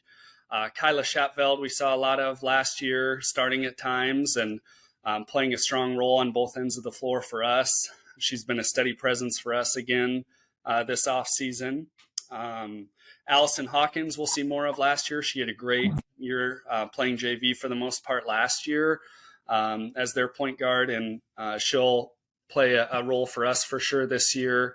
And then two younger girls, Lily Buckley has played a lot for us at the varsity level this offseason and done a great job. And it's not easy to jump in there against the teams that we play against, even in the offseason, and be effective when you're just a sophomore starting out, but she's done just that. And then Jenna Holbrook and Riley Kaiser, Jenna's a sophomore and Riley's a junior, will also be asking to play a role and give them a lot of opportunities early this season. Any freshmen that we're looking at that we might see? Not right away. We'll have a couple freshmen dress, but we're going to kind of move that process along slowly and get some of our freshmen as much playing time as possible and just kind of ease into it. I'm glad we're in the position we're in where we can take things slow. We certainly have some talent in that grade that we're looking forward to having around the varsity level, but we're in a spot this year where we can take that kind of slow. And staff-wise, any changes? We have one new assistant coach, Laura Reese, who's a familiar face at the high school, and I also worked with at Parkview. We're really excited about adding her to the mix. She'll help Cody Myers out at the JV level and then also help us out at the varsity level. But just a great teacher, a great person, knows a lot of the girls, and we're happy to have her on board with us. And the season will be here before we know it. Couple weeks, yeah, we're excited. Get your sleep while you can now, Coach. Yeah. All right, Nate Toby. Opening game is what night? Opening game for us is November 23rd against Ames. Yeah, it'll be here very, very soon. All right, Nate Toby is the girls basketball coach at Ankeny High School. Coach, thank you so very much. Thank you. All right, our halftime show continues after this. You're watching high school football on the Central Iowa Sports Network. October savings at DeArmond Chevy GMC Knoxville. New Silverado 1500 Custom 4x4s with up to $8,000 off. New HDs with 5.9% for 84 months. 5 all-new 2025 Chevy Equinox in stock. Receive up to $8,000 off Sierra 1500 SLTs and $3,000 off new GMC Terrain. And we want your trade. Receive $300 to $500 more or we'll buy it from you. All at DeArmond Chevy GMC in Knoxville, Iowa. Western lets your UTV power through the storm. The Impact V Plow and Impact Straight Blade, with the features the pros demand, custom tailored for your UTV. And to keep your work top-notch, rely on the Tornado UTV Hopper Spreader. Now that's a job well done. Western, more jobs done faster. Visit Truck Equipment Inc. today at truckequipmentinc.com. We see you. Halftime, Ankeny leads Linn-Mar 21-14 as we were going to be the last game of the night. Pretty much everything else has gone final. In fact, I think everything in 5A has gone final. Valley with a walk-off field goal to win against Sioux City East. Southeast Polk will likely host, we think, Iowa City West next week. Valley would host Johnston, and Dowling would host Centennial. And the winner of this one gets to go to Iowa City Liberty. And Liberty is who Ankeny played earlier, and Emma Eckhart is down on our sidelines. Emma? Yeah, it's been a back-and-forth game. You find yourself down 7 and getting the opening kickoff. What adjustments are you going to make to stop Laramie with the big game? We got to be able to stir us some stuff up in the middle on the run game for us defensively. Our offense has done a great job being able to kind of control the ball for us, which is a huge part for us. We got to hold up our side on the defensive end and, again, make sure we're still strong in the pass game, defend that for them, but really solidify some stuff up the middle for us. Hopefully some of our adjustments we make can start to make those changes for us. Thank you. All right, that's Chad Tompkins, the defensive side of that co-head coach, and our thanks to him. And also to Sam Martins as they're working through that. That change happened in May, kind of late in the game to take over, but the coaching changed, and they decided what was best for the program is go with the offensive and defensive coordinators and put them together. And we had co-head coach Ryan and Jerry Pizzetti. It happens, and we'll see how things go forward. But Linn-Mar, what stood out for you here in this first half? Linn-Mar is very patient on offense. One thing that we talk about the running of Muzinski, but the quarterback Waller has had some big gains, and they had patience on their third down plays, kept a couple of drives together, a couple of big fourth down plays. So they're in the game mainly because they're able to stay consistent on offense and move the ball on 2 really long drives. Linn-Mar tonight, 6 of 9 passing for 109 yards, none bigger than that third down conversion. Running the ball 32 times for 133.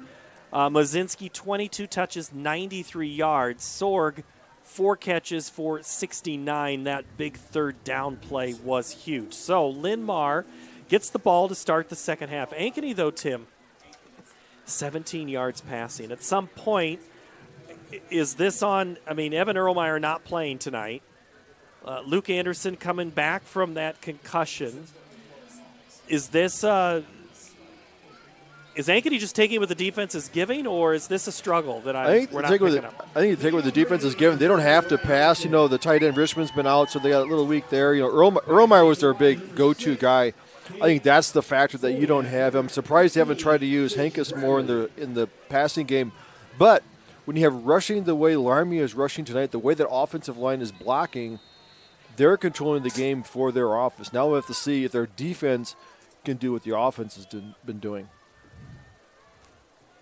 Polniak and Farley back deep for Linn-Mar, and that is over the head of Polniak, and that was Chase Bradley that was back there. My apologies. All right, so Linn-Mar comes out to work. They'll go with Dylan Muzinski, the senior. He's a guy that is, the Houdini of tackles. He's just been hard to stop. I think a couple of times, we see him get the ball in space. They're not really throwing the ball to him on those swing passes or anything like that. They just really get him the ball and let him go. Yeah, he's got 15 catches on the year, so he's not made for that, but he's got 178 rushing carries this year, so see if they start with him. They go to the fullback instead. Whittinger is there first to stop up. Off the line, number 33, Tyree Allens. Good gang tackling by the Hawk defense. One thing that they've been assigned to do there, I wonder what the coach has said, adjustments they made here at halftime to see what they could do on third down. 3-yard gain on the play. See if they get more 3-and-outs there in the game, forcing them into a better field position. Ben Taylor and Tristan Hill, the tackle.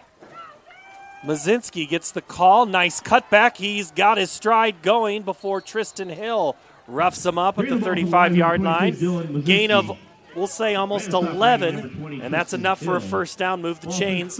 Again, another sustained drive. Looks like it's developing for Linn-Mar. Yeah, also they use their tight end really well. The Daniel Peplinski, a 6'3", 225-pound senior, does a nice job blocking from that tight end position, getting to the linebackers. Waller under center. Play action. Roll out, throw out. Caught, but is he inbounds? He is. Far sideline catch made by...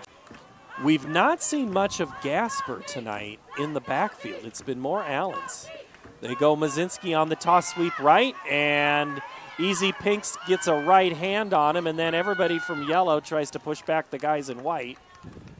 Pinks, Whittinger, Haase, Allen. Sounds familiar. Mars Clark. Or Mars Clark in there. Yeah, Allen's trying to throw a block on to Mars Clark there. Clark just ran by that, got in there for the tackle. It was still a couple-yard gain there. So now here's that third down play at 3rd and 2. Linn-Mar's been very content. Quarterback sneaker running it on 3rd and anything. They go with the run. Mazinski has the first down wrapped up at the 40. Mazinski on the carry. Sam Sandvig there for Ankeny. Kind of old school power eye there. The fullback going out there on the tight end side, getting a block in there. Mazinski, all he has to do is kind of fight with the opening. He doesn't need a very big opening to gain a couple of yards. So once again, on a 3rd down play, they get a first down. 1st and 10 from the 40. Handoff Allens. And he is just a load to bring down. Another first down carry for Allens inside to the 28-yard line. Here's the ball, number 33, Allens. Sam Sandvig, the tackle. Allens may be en route to have his career-high rush. He may have as many yards rushing tonight as he had all season, so he's finding some room there as the defense focuses on Buzinski. Allens is getting some one-on-ones to rush up the middle. Linn-Mar 6 yards shy of 300 yards. High snap for Waller. Rolls out, throw out. Caught by Poplinski at the line of scrimmage. We do have a penalty flag on the far sideline. Usually it's on the line of scrimmage, so they typically find holding. Or illegal formation. Poplinski, his first catch of the game, the senior tight end, 6'3", 225. Came in tonight with 8 receptions. They're pointing against Ankeny. We'll get the play call here. Holy. Defense number 4. 10-yard penalty. First down. Mason Randolph whistled for the infraction. Actually, that's not whistle. That'd be a basketball term. My apologies there. I got to be better. We got a whole bunch of people watching now, Tim.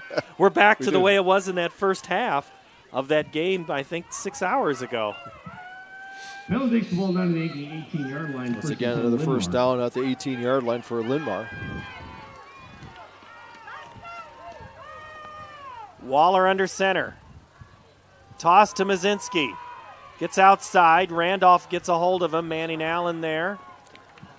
Randolph blitzing for his corner position here from the near side, going across the back of the line of scrimmage, chasing down Luzinski.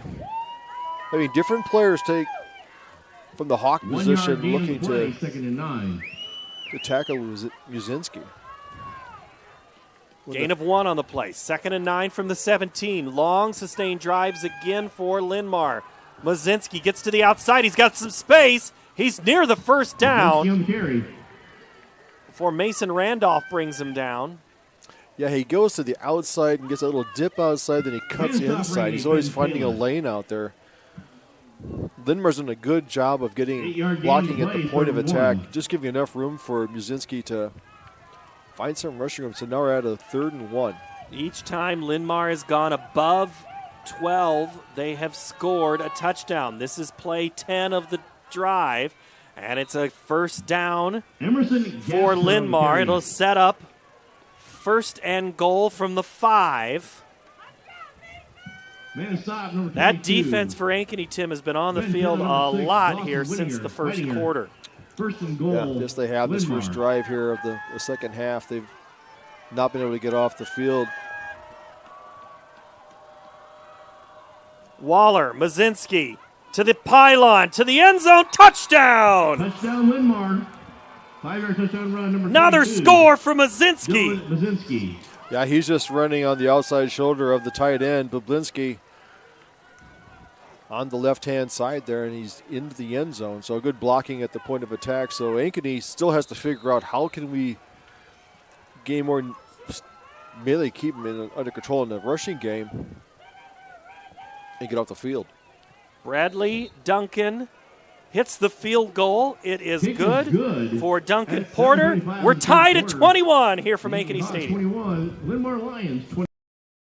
Save big at DeArmond CDJR Ames. Receive 2.9% for 84 months on the new Dodge Hornet RT, Grand Cherokee 4xE, and Jeep Wrangler 4xE. New Ram 1500 4x4s at one low price of $35,990. New Ram HD Crew Cab 4x4 starting at $47,990. That's over $13,000 off, plus up to $10,000 off MSRP on new 2024 Grand Cherokees at the all-new DeArmond CDJR Ames. DeArmondAmes.com. Metro Heating and Cooling is celebrating 40 years of keeping Des Moines comfortable. To celebrate, this October we're offering $40 off one of our seasonal maintenance plans or $40 off any repair. Get your home ready for the colder months with expert care and big savings. Whether it's a quick tune-up or a much-needed fix, we've got you covered. So call Metro Heating and Cooling today to celebrate 40 years with $40 off this October. Trust the team that's been keeping you warm since 1984. Caden Hankes returns it up to the 45-yard line. Penalty flag comes out at the end of the play from the backside officiating crew. We'll sort this out while we talk to Austin Oliver. I'll tell you what, Paul, it's a night of the running backs, huh? 3 performances here. I mean, I don't know what these last 2 are going to end up as, but just 3 just momentous kind of performances tonight from 3 different running backs. It's been a cool night to see. 28 for 126 for Muzinski. Larmy, 10 carries, 188. In the first game that Austin's referring to, Braden Jackson, he had 20 carries, 128 yards, 6 touchdowns, though, in that contest. Tied at 21. Penalty is against Ankeny. The ball goes all the way back to the 22-yard line. Hawks look to fly here with 2 receivers. Now they send Hankes in motion. They go underneath Larmy up the middle, and Daniel Larmy does what Daniel Larmy does. Are you kidding me? Daniel Larmy! Can he make it 78? Oh! He's finally brought down at the 25-yard line. Huge pickup. Tate McEwen, who didn't make the tackle in the first half, had the right angle. There's out the touchdown-saving tackle. Got him down to the 22, from 122 to the next. That's what Steve said. He goes, 2 should have had him in the first half. He got him in that half. Nice play. Let's go Hankes up the middle, and he stood straight up at the 22. Hankes on the carry. But we're seeing the same game. Oh, I tell you, I'm sitting there thinking what Austin just said about I'm laughing because of, these great performances. And what's Larmy do on the very first opportunity, but runs at 54 yards. Wow. Hankes, the handoff to the senior. He moves forward and then brought down at the 20 and not much further. Cade Hankes on the carry for the Hawks. He'll bring up 3rd down for Ankeny. Main stop number 32. And before I forget, Parker Gasper. Congratulations 35. to Ankeny senior Ethan Zuber, won his second consecutive 4A cross-country champ. He's just arrived. Maybe his presence can help his fellow classmates. Anderson rolls. He'll run. He's got room. Steps out of bounds at the 10, which is depends on what side they placed it. It's a first down, but I think it's... Yes, he is at the first down. He had to get past the 15. He got down to the 10. It was wide open there. The defensive back had turned for coverage. Smart play by Anderson. He doesn't run a lot, but that's very effective run to get a first down at the 10.5-yard line. Anderson gives it to Larmy up the middle. Daniel gets by Carson Luenzi, but Carson stood him up just enough before Parker Gasper. The stop. It'll be 2nd and goal. Kind of ran off the hip of Landon Rudder, the 6', 310-pound senior. I'd run behind Rudder. I could probably gain a couple yards. Anderson gives it to Larmy. Daniel dances and prances his way in for a score. Daniel Larmy says, I can lead this team, and he's now put the Hawks back on top at 5:38 to play. Another pancake block by Rudder. I know these guys have He's got good blocks in there, but once again, there's a definitive drive, taking the kickoff after the penalty, putting it back to the 22. They went down the field. A lot of Larmy there, a little bit of Hankus, and they've got another touchdown. Harrington on to attempt the extra point. And that kick is blocked, and I was about to look up at how many that was for him, and I won't tell you. That could be huge. It is in November 27-21.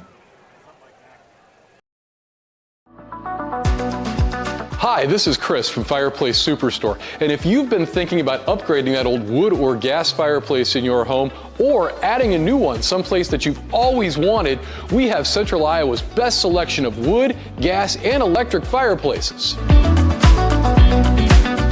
So if you've always wanted to add some warmth and beauty along with value to your home, come see us at Fireplace Superstore today. 10820 Douglas in Urbandale.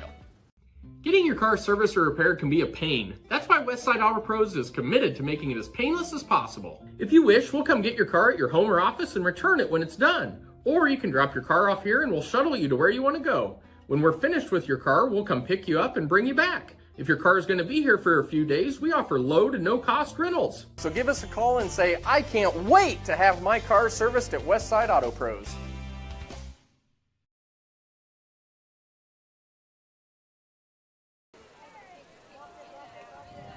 Harrington's kick is 8 yards deep into the end zone, which is very, very close to where Austin Oliver is. Austin, how you doing, man? Well, I called that momentous running back performance there, didn't I?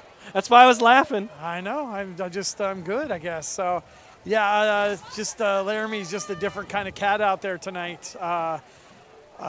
Just hitting the holes hard. It's been just a great night for him. Fun to watch. All right, let's see what Ankeny can do on defense. They have given up big drives to Linn-Mar, and that wears on a team. Linn-Mar wants to do the same. They start with Allens, and he is crackbacked at the 20. So now, is this to the point, Tim, where if you're Ankeny, are you going, all right, what did we do against Valley? Is it time to start doing that? Or is it what you did against Dowling, stopping a good run game? Is that whatever you tried to scheme during the week that might be different, you have to throw it out the window now? I think some of the scheme is still there. I think looking at, we need to do more selective, blitz packages, what's been working against, certain formations. They've gone to the power eye. Mazinski cuts back, and staying home was Ben Taylor. That was also something Coach Bauer said, don't over-pursue, as Taylor makes the stop. Now, if you're Linn-Mar, Tim, though, you want to grind this thing, but all of a sudden you are now behind the chains, 3rd and 6, but you've been very good in 3rd down. You throwing it here, or you going to Mazinski?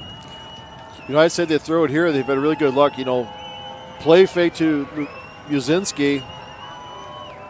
Waller rolling to his left, finding someone getting open. Watch Sorg. He's at the top of your screen. Mazinski gets the call. He is going to be ever so close. Late penalty flag comes in. Holding? Because I don't think that was a face mask. I'm looking at possibly a holding. Mazinski is going to be short of the line to gain by a yard. The defensive back judge threw it. Yep. Way towards the line of scrimmage. So you saw something in the pile there. I was zoomed in on the glasses and the play, and I saw and there's 2 flags actually now that you say that. Linn-Mar's pointing south, which I. Low block. Defense. The 15-yard penalty on the top for end of the run. First up. That's an odd call because usually if you're going for the running back, you want to be diving in. I don't know if that was to a non-running back. But I don't know how you block as a defensive player. And they're calling it as a 15-yard penalty. Jeff Bauer is working that sideline, and there were about 6 coaches that came up with him, like, how is that the call? Lorenzo White was one of them. I'm not sure I'd want to be on the other end of Lorenzo, but that doesn't matter. Linn-Mar has the ball, 1st down and 10. The long drive continues. Mazinski cuts back and then finds a seam. Gets to about the 49-yard line. Another penalty flag comes out on that play. So they'll, after a gain of 5, they'll stop the clock at 4:12 here in the 3rd quarter. Yeah, Pinks was blitzing on there. The tight end didn't quite get the angle on him, so he hooked him a little bit and held him, so they're going to be a holding penalty. So they're going to bring that thing back, but another 10 yards. Holding. Offense, number 88. The 10-yard penalty. I believe that's what the fans would say is a sarcastic cheer. Yeah, just a little heavy there. But it's better to have it on a 1st down, so on their 1st down, so they got a 1st and 20. Has not deterred this Linn-Mar offense. They found a way to get yards. So now this is a big here. If you can give this to no or minimal gain, it really starts putting them behind the sticks. They go to Allens, who goes to the outside, and he's got some yards in front of him. He gets Mason Randolph was there. Sorg, heck of a great block out front to spring for another couple of yards, and Allens gets 11 on that play. Yeah, too many yards. Now you got a 2nd and 11 or 2nd and 9. Gain of 11, 2nd and 9. Didn't quite take the right angle there on Allens. He was able to bounce it to the outside. Use the sideline as your other tackling friend. 2nd and 9 from the 45. Waller to throw. Time runs out. Hit as he throws. Gets it away, and it's dropped by Allens. That would have been a good couple of more yards. Easy Pinks was there. We got a whistle, and Waller took a hit right there at the end of that play, and he's slow to get up. Yeah,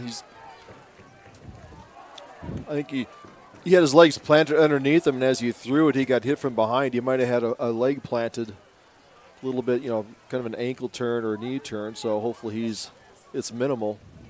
As they work through this injury, we'll step away. Getting your car serviced or repaired can be a pain. That's why Westside Auto Pros is committed to making it as painless as possible. If you wish, we'll come get your car at your home or office and return it when it's done. Or you can drop your car off here and we'll shuttle you to where you want to go. When we're finished with your car, we'll come pick you up and bring you back. If your car's going to be here for a few days, we offer low to no cost rentals. So give us a call and say, I can't wait to have my car serviced at Westside Auto Pros.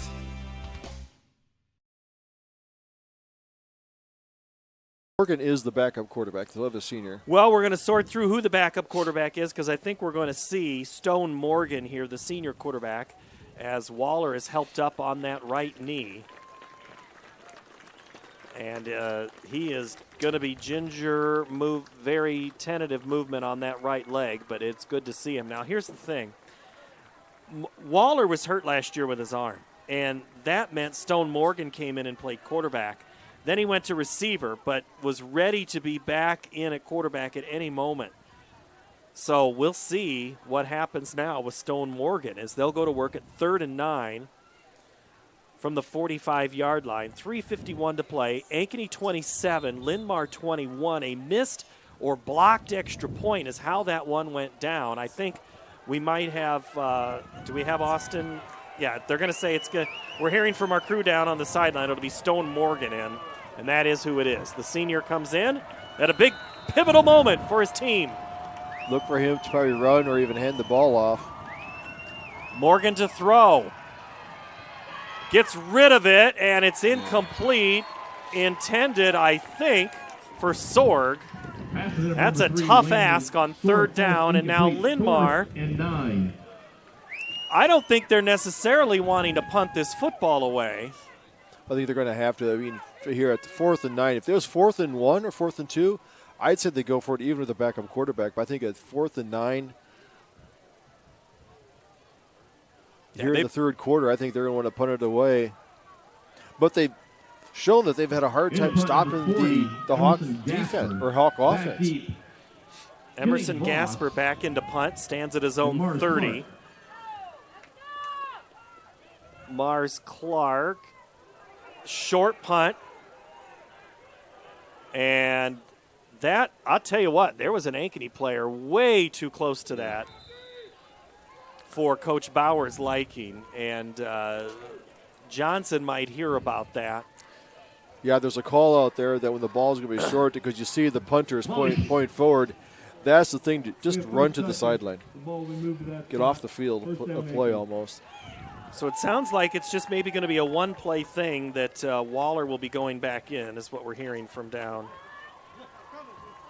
He's played a really good game at the quarterback position, leading him on some long drives. So now it's back to the Hawk offense. Taking here with 3:35 to go, the first and 10. They've had successful drives, mostly on the ground. Hawks start at their own 29-yard line, up by 6, 3:35 to play, third quarter. Richmond comes tight in motion. Larmy through the pile, gets a couple. Daniel Larmy carrying for Ankeny. The line getting some good pushes there. Holden Heidemann on the stop for the Lions, 2nd and 5.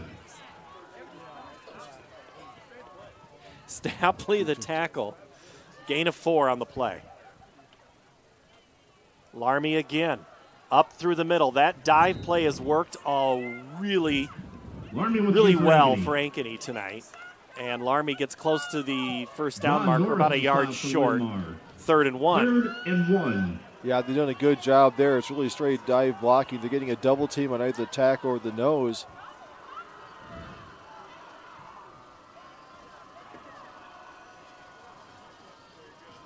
Yeah, it's been a long night for Holden Heidemann up there in the middle, the sophomore. They're going right after him as well as Stapley. High snap, Larmy now goes off left tackle, bounces it outside, has the first down, but not by much more than that. So I don't know if the Hawks overthought it. Instead of going what was up the middle, they went outside. They do get the first down. Move the chains at the 40-yard line with 2:20 to play here in the third quarter.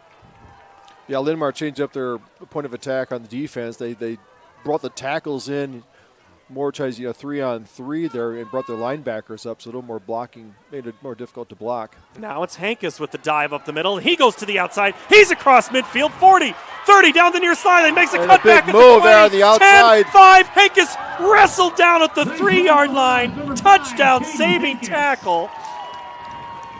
Nice move there, went down the sideline, took it up, picked up another 15 yards, got it down inside the 5. Strong run by Hankus. Good blocking there on the outside. Now Evan Poulis ran outside. He ran out of bounds for a bunch of yards, came back in to make that tackle. I guess so. Larmy's in the backfield. Hankus with a good answer. Now Larmy gets the call. Same thing as the last touchdown, coming in off that left side of that offensive line. They've done an amazing job of blocking. Take it into the end zone. Oh, boy. Daniel Larmy scores, and now we have another down player, and this might be Pruitt again, and I think it is. And we are going to step away as Ankeny, when we come back, we'll attempt the extra point, leading 33-21 here at Ankeny Stadium in this Class 5A football playoff game. Save big at DeArmond CDJR Ames. Receive 2.9% for 84 months on the new Dodge Hornet RT, Grand Cherokee 4xE, and Jeep Wrangler 4xE. New Ram 1500 4x4s at one low price of $35,990. New Ram HD Crew Cab 4x4 starting at $47,990. That's over $13,000 off. Plus up to $10,000 off MSRP on new 2024 Grand Cherokees at the all-new DeArmond CDJR Ames. DeArmondAmes.com. Quiet hush over the Ankeny Stadium crowd as they tend to Ryan Pruin, the senior.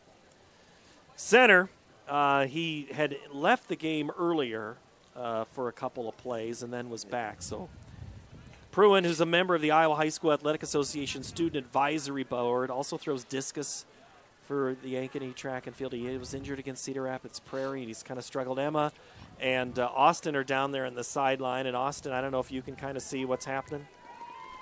It looks like a left ankle. It looked like a left ankle to me. Yeah, it's he's walking it off a little bit. Update on the quarterback too for Linn-Mar.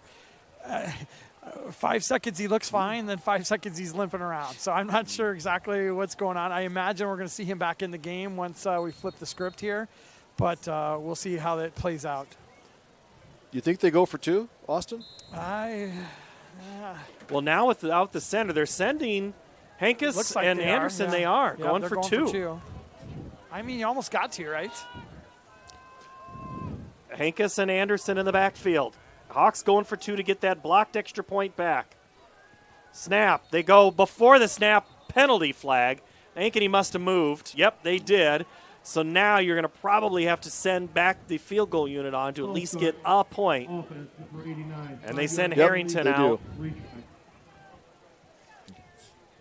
And Harrington and his holder, which is, I think it's Becker. Still a 13-point lead. Bailey. Still is a 2-score lead. They still have that advantage, even if they make it here to make it up by 13.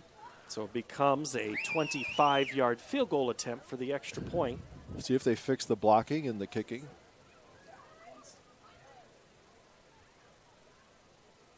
Kick is up high and through. Ankeny gets a point back. They lead 34-21 with 1:47 to play.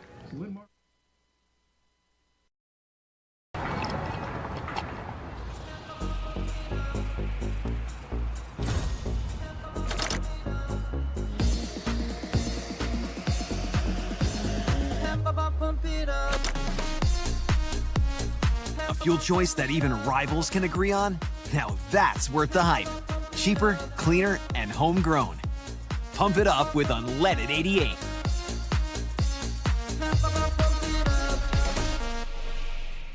Western lets your UTV power through the storm. The Impact V Plow and Impact Straight Blade. With the features the pros demand. Custom tailored for your UTV. And to keep your work top-notch, rely on the Tornado UTV Hopper Spreader. Now that's a job well done. Western, more jobs done faster. Visit Truck Equipment Inc. today at truckequipmentinc.com. Kick taken at the 3-yard line. And still up the middle. Good return there from Kalen Polniak. Brought down from the Hawks number 54, Carson Baker. Carson Baker makes the stop. Austin Oliver's down on our sideline. I tell you what, in this one game, there's about 4 running backs that are trying to have momentous nights as well. I mean, we've got the 2 running backs for Linn-Mar. Hankus just runs, gets a big run of his own. I mean, it's all been rushing this whole game. Waller is back in, Austin, so they're just, who knows? Guys are giving it all. Linn-Mar down 34-21. They go Mazinski. With the fullback. Was that Allens? Yep. Allens? Okay. Oh, yeah. No, sorry. See, I didn't watch the play with the glasses. If I've only made one mistake all night in 2 games, I'm considering it a victory, Tim. It's typical for you. One mistake every 2 games. I thought you were going to say one mistake every 2 plays. All right, Linn-Mar, minute 16. Down 13 here. Waller, after the injury, back in under center. Mazinski, who's been great, bounces to the left. Now cuts it back off before Hazy. Ball comes out. Ankeny's pointing that it's theirs. No, if you believe no sign the for crowd, the official yet. Ankeny thinks they have it. The official has to figure it out. I'm sure it's exchanged hands a few times. Third, it's going to remain Linn-Mar football. I never saw it come out. Well, we can watch the replay. The reaction of Linn-Mar, the ball did come out because they were scrambling for it, and usually. Oh yeah, there it did. It did come out. On the bottom of the pile, there people are pulling arms and hands. And on the carry. They probably exchanged possession about 2 or 3 times at the bottom of the pile. But 3rd and 4 here. Here's a chance for Ankeny to make a big stop and get off the field. Waller under center. Linn-Mar's been great on 3rd down. They go toss sweep. And it's going to be so close for Mazinski. On the carry. Close enough that you're going to go for it if you're Linn-Mar, right? Yep, absolutely. They have not. 4th and 1 does not slow them down. It's 4th and 1. Both Waller and Sorg go to the coaching staff. Linn-Mar, time is not on their side, so they are going to try to get a play off here. We're coming up on 10 seconds left in the quarter. Under center, long snap. Now 2 seconds, 1.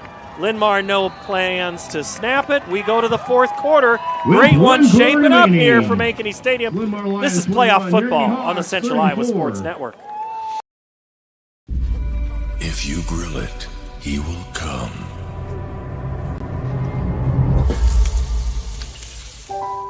Hey.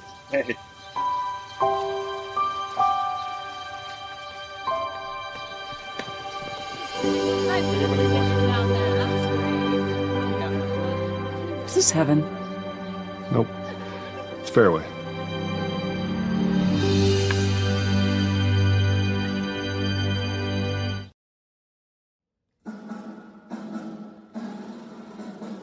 Ankeny Hawk Playoff Football is presented by Calibra Homes and brought to you by the Danielle Seifert Real Estate Team, the District at Prairie Trail, Anne-Marie Gerke at Farm Bureau Financial Services, Northwest Bank, Clarity Construction, Benzow Insurance, and 8x8 Electrical Contracting.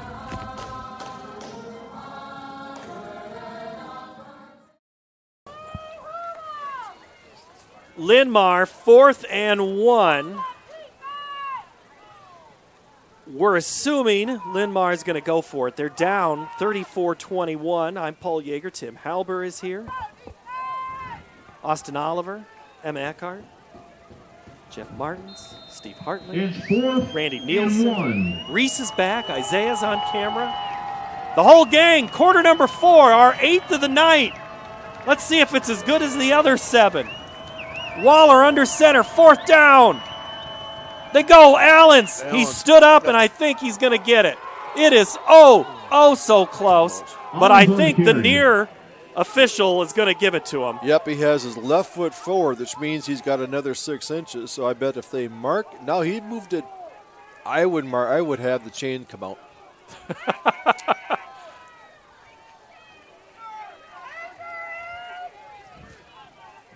Yep, official timeout. They're going to bring They are going to. I have not seen a measurement, I think, all season. Yeah, it's very, very rare. They usually they get enough there, but it is right at.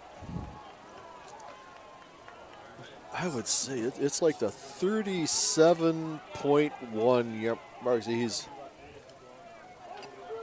If he's short, he's only short by a chain link.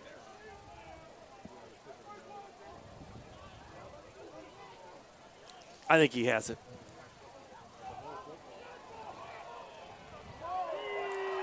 First down by the whole length of the football. The length of the football plus a strike.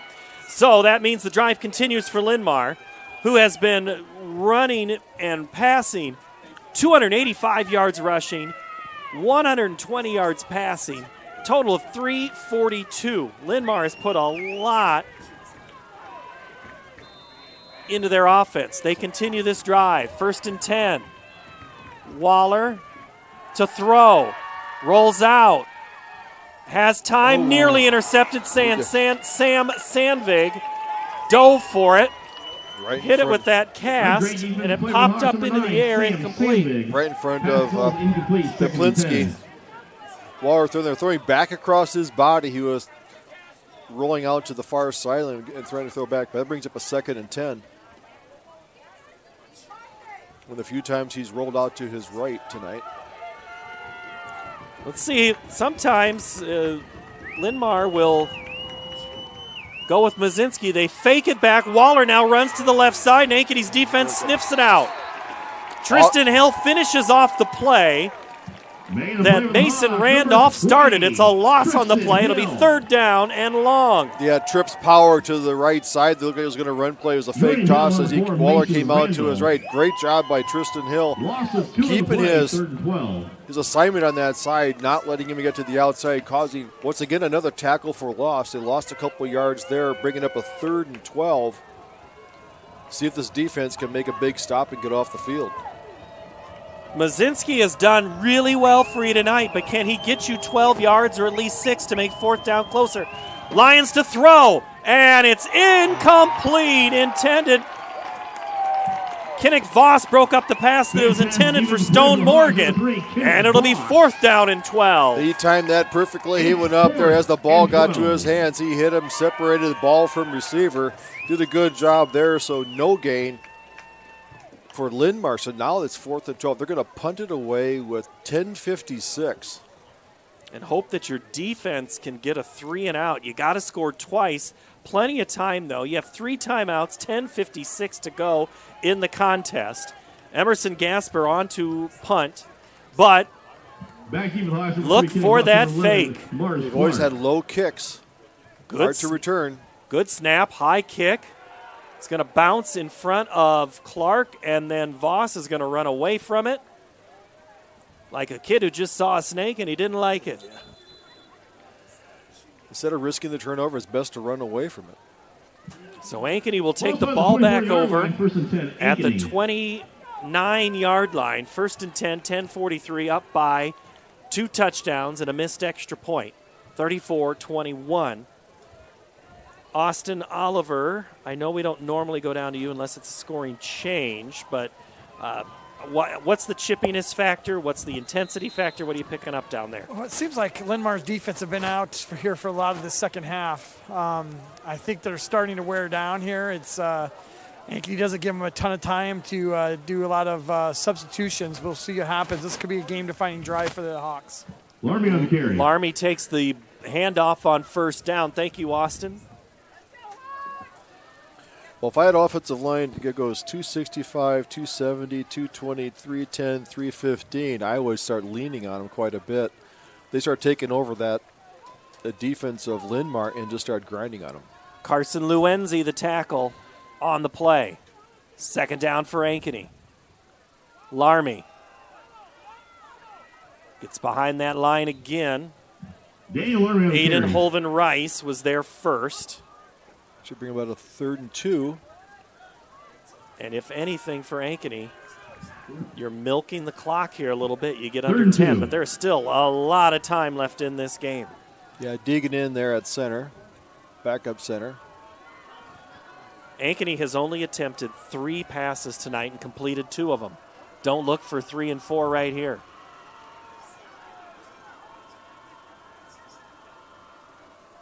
And they're going to throw it. Of course they are. Anderson throws. Richmond catches at the 35-yard line. That is enough for an Ankeny Hawk 1st down on the play. Now, if I'm reading this right, Nathan Richmond has 2 catches on the season. Has not had the ball a lot, but he's got known to have good hands. Perfect there with your quarterback's best friend, the tight end. A little square out of the sideline. Take it upfield. Getting the 1st down. You are right. Steve checked it, Tim. He goes, yeah, 3. That's only the 3rd catch of the year, and you use the tight end on 3rd down, move the chains for Ankeny. Larmy back underneath, and he gets hit at the knees. 6 and 46, otherwise known as Polniak. And Luenzi.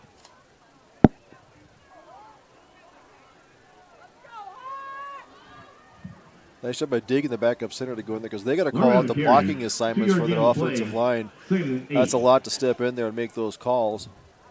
But he's got a lot of seniors around him to help him make that work.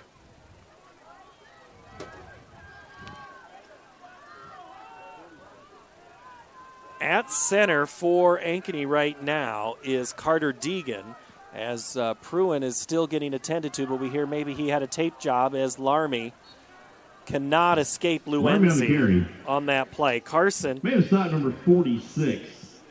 Carson Luenzi. Yeah, he came in leading the team with 65 tackles on the season. And Ankeny faces a 3rd and 8. So Linn-Mar hoping that the punt gamble pays off here. Little rollout last time by Anderson for Richmond. But again, like what Linn-Mar did on that last series, Ankeny's not doing their bread and butter play right now. Let's see what they do here on 3rd down. It's a pass. Anderson throws, caught, but I think it's going to be short of the line to gain. Carlson. 33, Hayden Carlson. Carlson, not a lot of catches this season. Number 9, Bryson. He's short by 2 yards. But the clock now is going to be, by the time Linn-Mar gets the ball back, it'll be about 7 minutes left. Even that only gained 5 yards, it moved the ball farther forward. It's still 5 less yards. You can pin them back, and they kept the clock moving.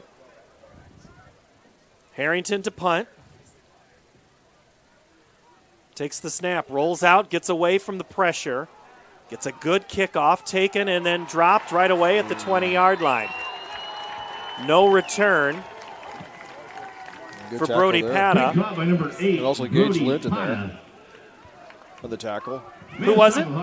Number 43, Gage Lint. Gage Lint, who had a touchdown last week at Wash. Yeah, did a nice job there. So that took about 4 minutes off the clock. So 7:08, 2 scores needed here for Linn-Mar.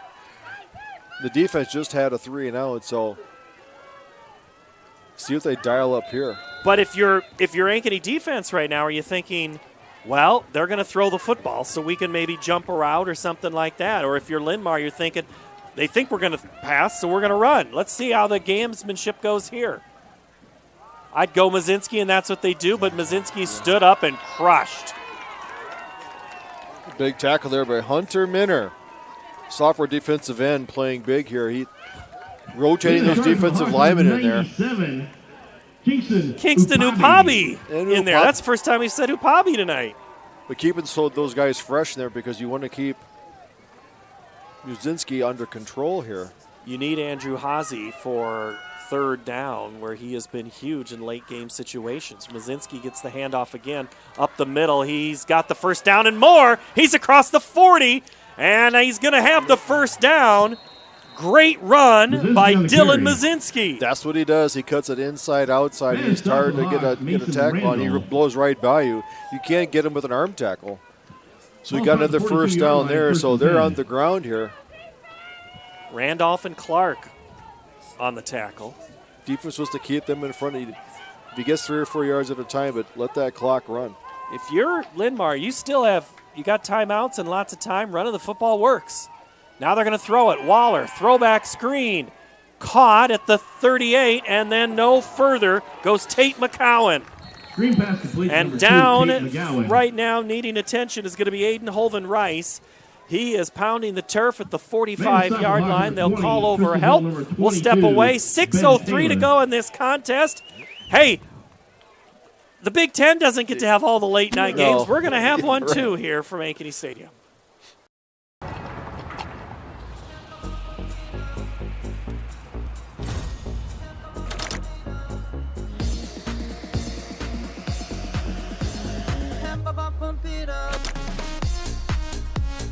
A fuel choice that even rivals can agree on? Now that's worth the hype. Cheaper, cleaner, and homegrown. Pump it up with unleaded 88.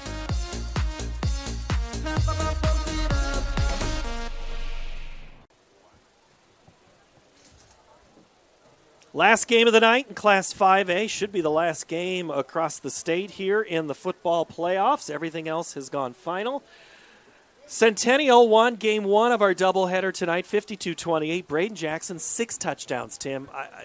We were talking, Yeah. Nate Lindgren stepped in, the Centennial athletic director, activities director, and he came from Valley, so he's used to seeing guys who can really run the football, but he's like, I have to go look. I don't think there's been that good of a performance in Jaguar school history. No, and it does, I would agree with that because he did it on a kind of a muffed kickoff return that was short. He picked it up and just took off and kind of zigged his way through there. On the sideline, 2 screen passes up the middle. He did a little bit of everything, but he just really took over the game there. So he did that was quite the performance in the one-man show.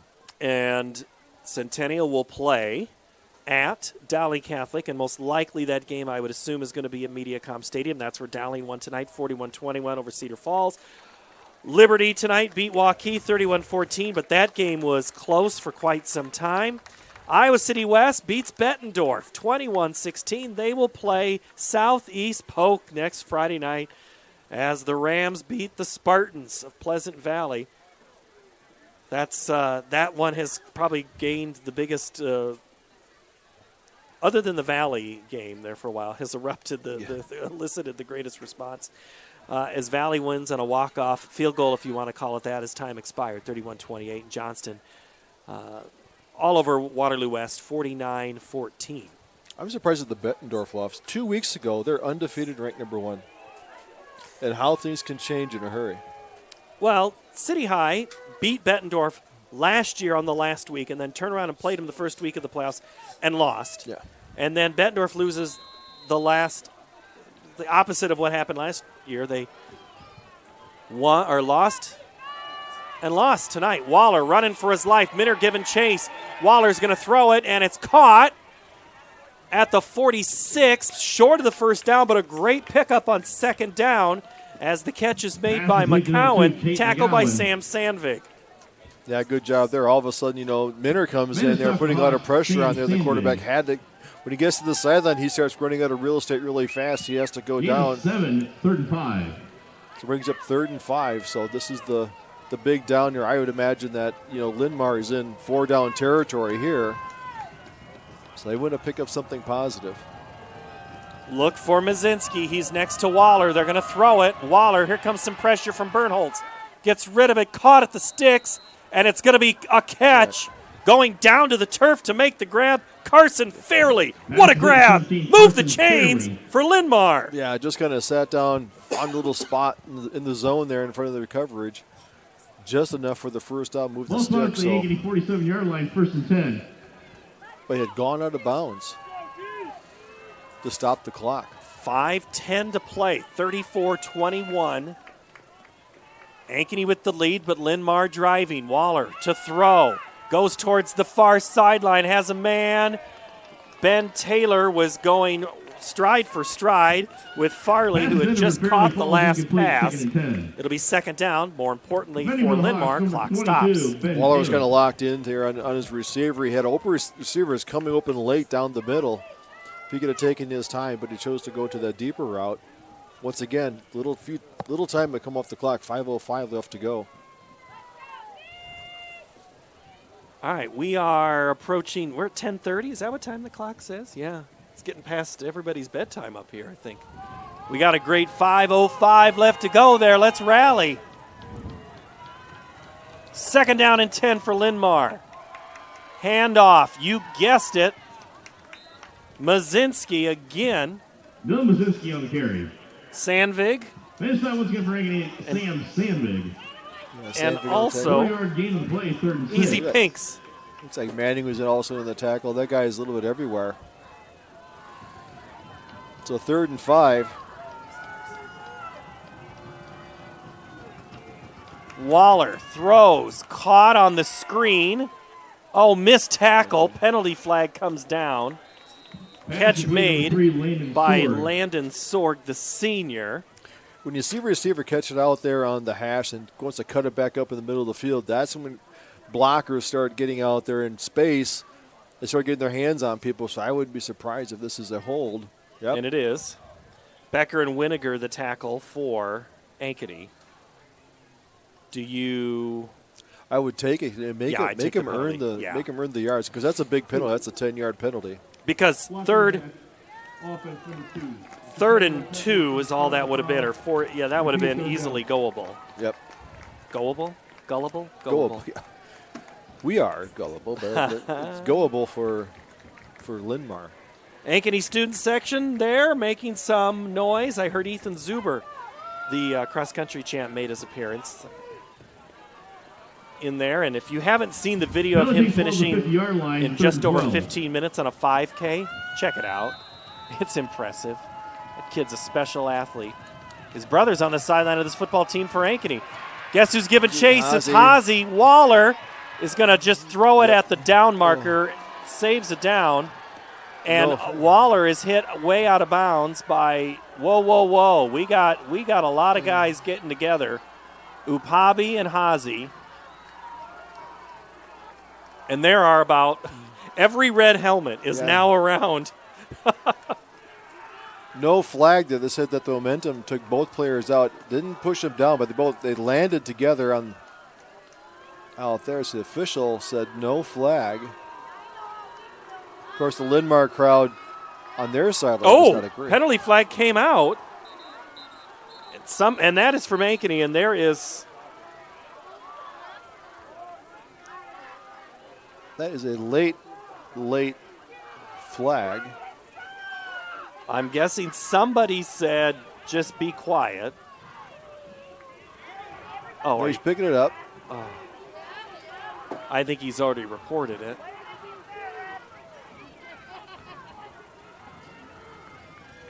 After the play was over, unsportsmanlike conduct, number 6, defense. At the 15-yard penalty, the result of the yardage is a first down. Winiger on the unsportsmanlike, the sophomore, makes a play that's costing Ankeny 15 yards. You'd have had a 4th and 13. It gives them another first down and brings them to life. Still plenty of time in the game at 4:19. 2 scores here, but a score in this drive puts a lot of things in play. First down for Linn-Mar from the Ankeny 35-yard line. Waller rolls out, throws it across the middle, caught at the 22-yard line. They say he caught it. Pass complete to 22, Mazinski. Clock will start once they move the chains. Mazinski makes the grab. His 16th catch on the season for 271 yards. That only took 5 seconds off the clock. Waller again looks to the right. Throws towards the end zone, off the fingertips. Mazinski had it for a moment. Falls short, and wow, he's going to want that one back. But that was a pretty good throw when he had a defender in his face. Waller got hit full frontal. Stood in there and took the hit. I'm trying to see who came up the middle. Brings up a 2nd and 10.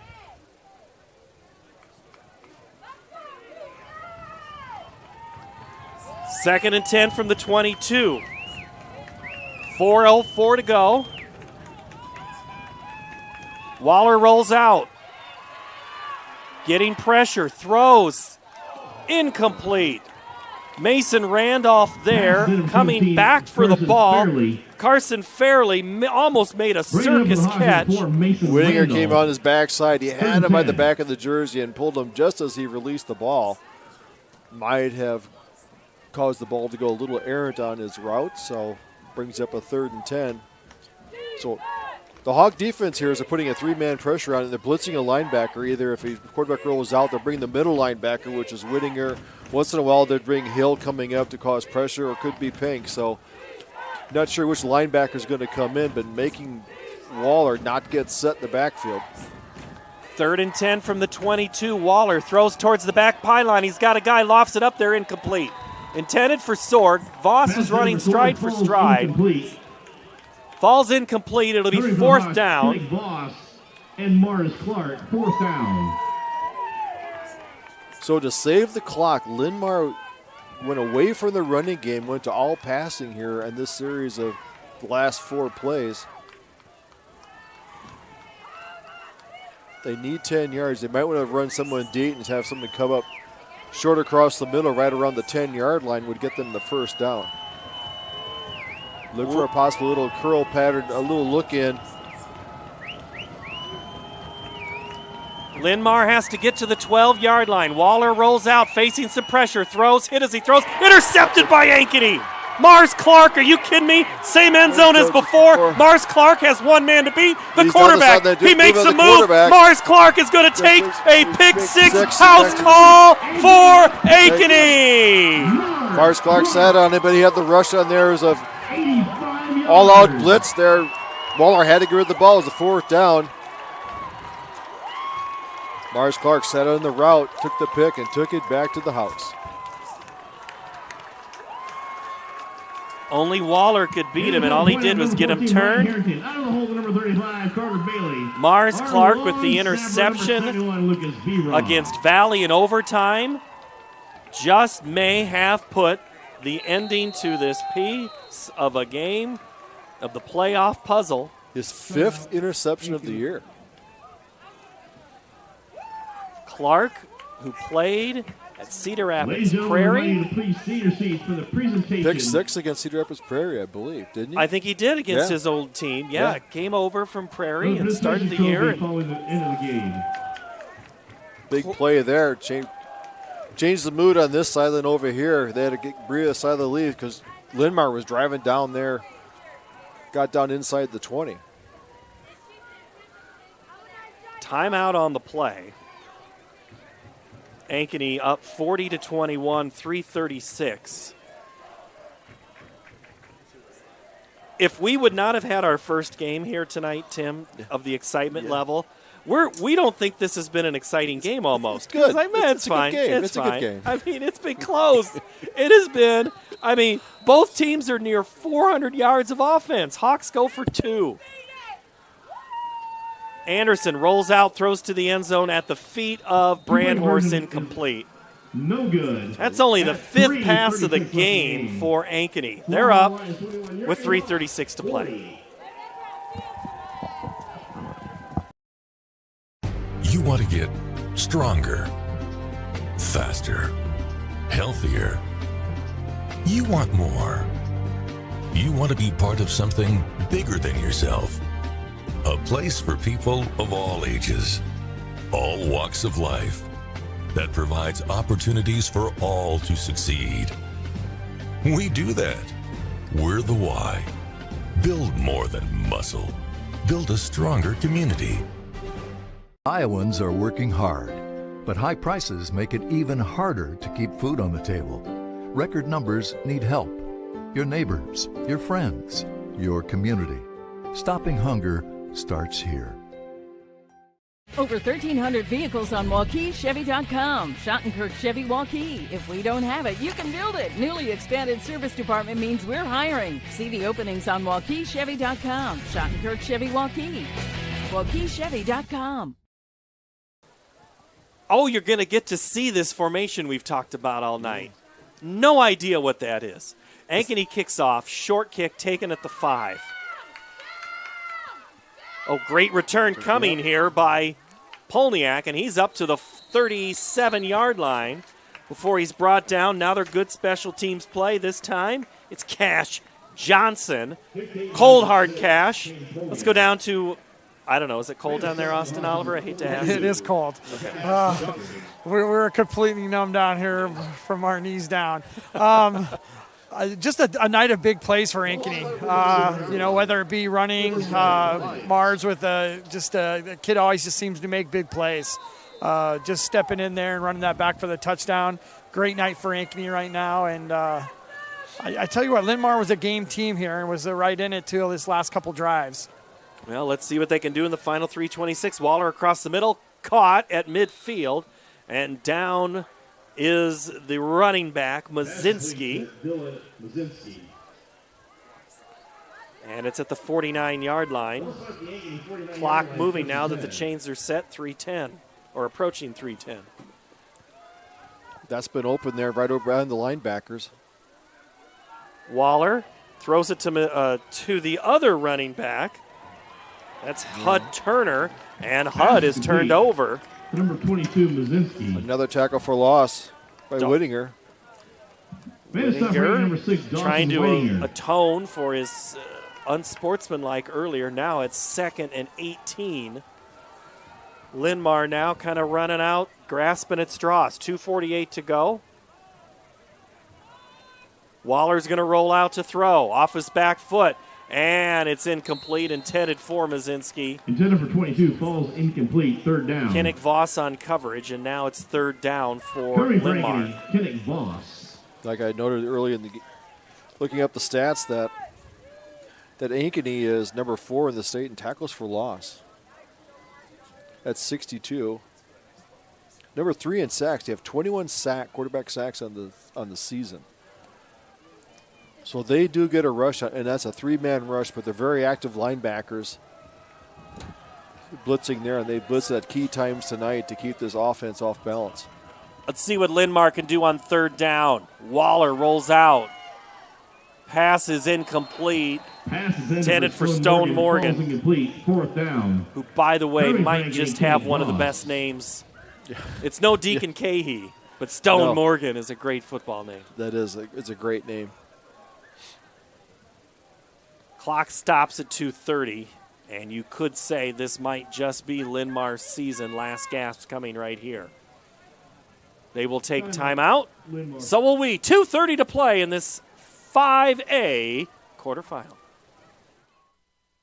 Western lets your UTV power through the storm. The Impact V-Plow and Impact Straight Blade. With the features the pros demand. Custom tailored for your UTV. And to keep your work top-notch, rely on the Tornado UTV Hopper Spreader. Now that's a job well done. Western, more jobs done faster. Visit Truck Equipment Inc. today at truckequipmentinc.com. Linn-Mar last gasp here with 2:30 to play. And we're 2 minutes and 30 seconds left of high school football here at Ankeny Stadium for 2024. Ankeny, if they can hold on to the win, they'll be renting a bus and going to Iowa City Liberty next week, a game that, if you ask the coaching staff, they had the chance to win the first time. They wanted Liberty a second time, but they got to hold on to Linn-Mar right here. Waller faces pressure from Allen. It's thrown, it's caught, but it's going to be well short of the first down. It's only going to get back to the line of scrimmage, caught by Mazinski, and that is going to be a turnover on downs for Ankeny. Manning Allen giving pressure to Waller. There's the thing.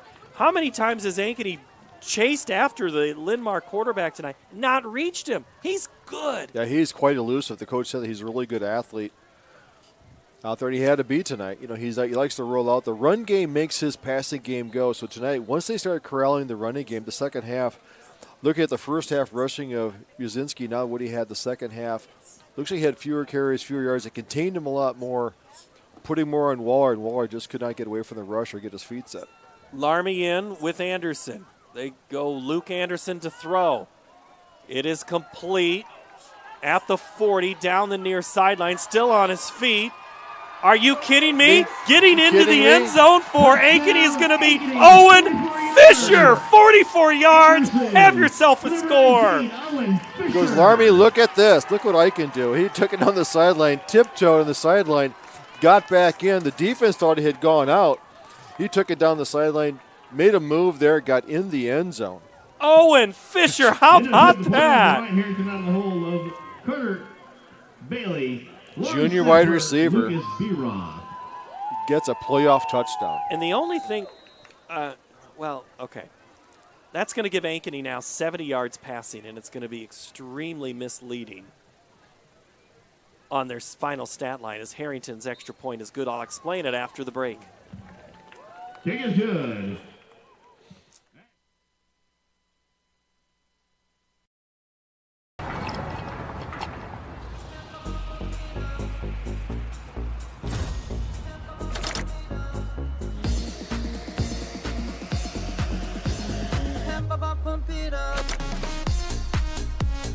A fuel choice that even rivals can agree on?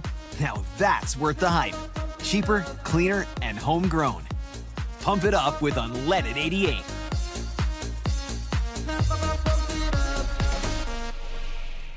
Western lets your UTV power through the storm. The Impact V-Plow and Impact Straight Blade, with the features the pros demand. Custom tailored for your UTV. And to keep your work top-notch, rely on the Tornado UTV Hopper Spreader. Now that's a job well done. Western, more jobs done faster. Visit Truck Equipment Inc. today at truckequipmentinc.com. Harrington to kick off. And it's going to be taken by Chase Bradley at the 2. Bradley gets up the middle seam to about the 25-yard line. Before we go to Austin, let's look at the replay of this last touchdown where there may have been, what am I looking at here, Tim? A block there from the down receiver there, kind of a blind side. He put his hands up. Nathan Richmond, the tight end. Number 32, Nathan Becker. Kind of give him a hip. Yeah. A little hip check.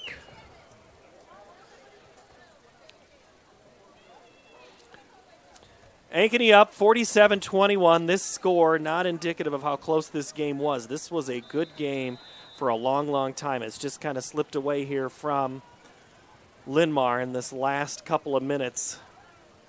Waller goes under center. Mazinski is going to be stood up, held up by Tristan Hill and Mars Clark. Mazinski on the carry. So 70 yards passing Ankeny, 5 of 6. And Clark. with that catch by 1 yard Fisher, I think it was gain of play, 44 second and 9. yards. 17 yards is not a good passing night for a team advancing. But it didn't matter tonight for Ankeny. No, they were committed to the run. They were going to. It helped with the clock on their side, and they went down the length of the field many times just with the rushing game. Alon's the carry to the 30. Ball carried by Tyree Allens. We're seeing a lot of new players in there getting some playoff Gain of experience. 4, 3rd and 5. Yeah, Minner is there playing, nose built like a nose tackle, 6'1", 225, only a sophomore. Carson Baker in, 3rd and 5. Waller gives it to Mazinski. Nice cutback, spins around like a top, and then he's wrapped up for Ankeny. Lennon Perrine. At the bottom of the Hawks, number 22, Ben Taylor. And Ben Taylor again. Mazinski, 37 carries for 171 yards so far tonight. That's a good night running, but just couldn't quite take over the game. He had a lot of good runs. He had picked up a lot of first downs off of 3rd down carries. But the defense did enough. They bend, but they didn't break against this Linn-Mar offense. Max Hummer just went over and said good game to one of the defensive linemen for Ankeny in a very nice act of sportsmanship right there at the end of the game. And Ankeny is going to win their playoff game 47-21. They hold home court tonight with a playoff victory.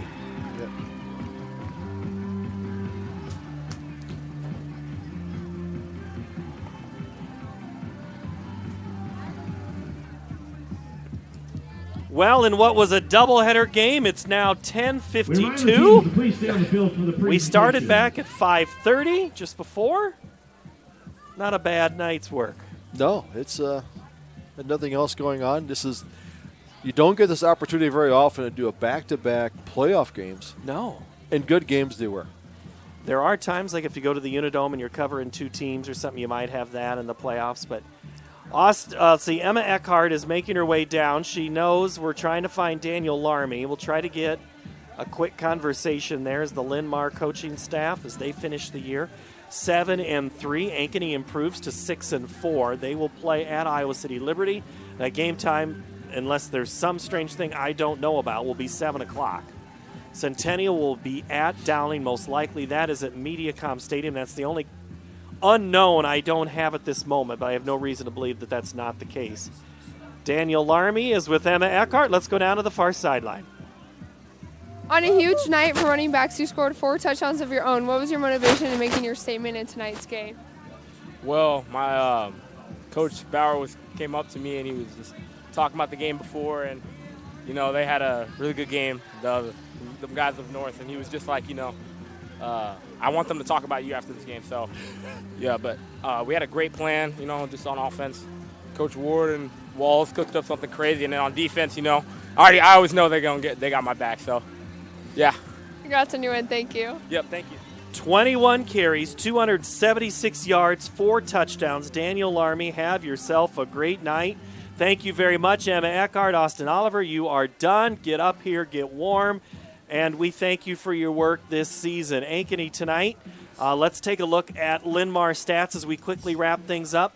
14 to 29 passing for a total of 151 yards. The big receiving targets were Sorg for 469, and then a couple of other big plays.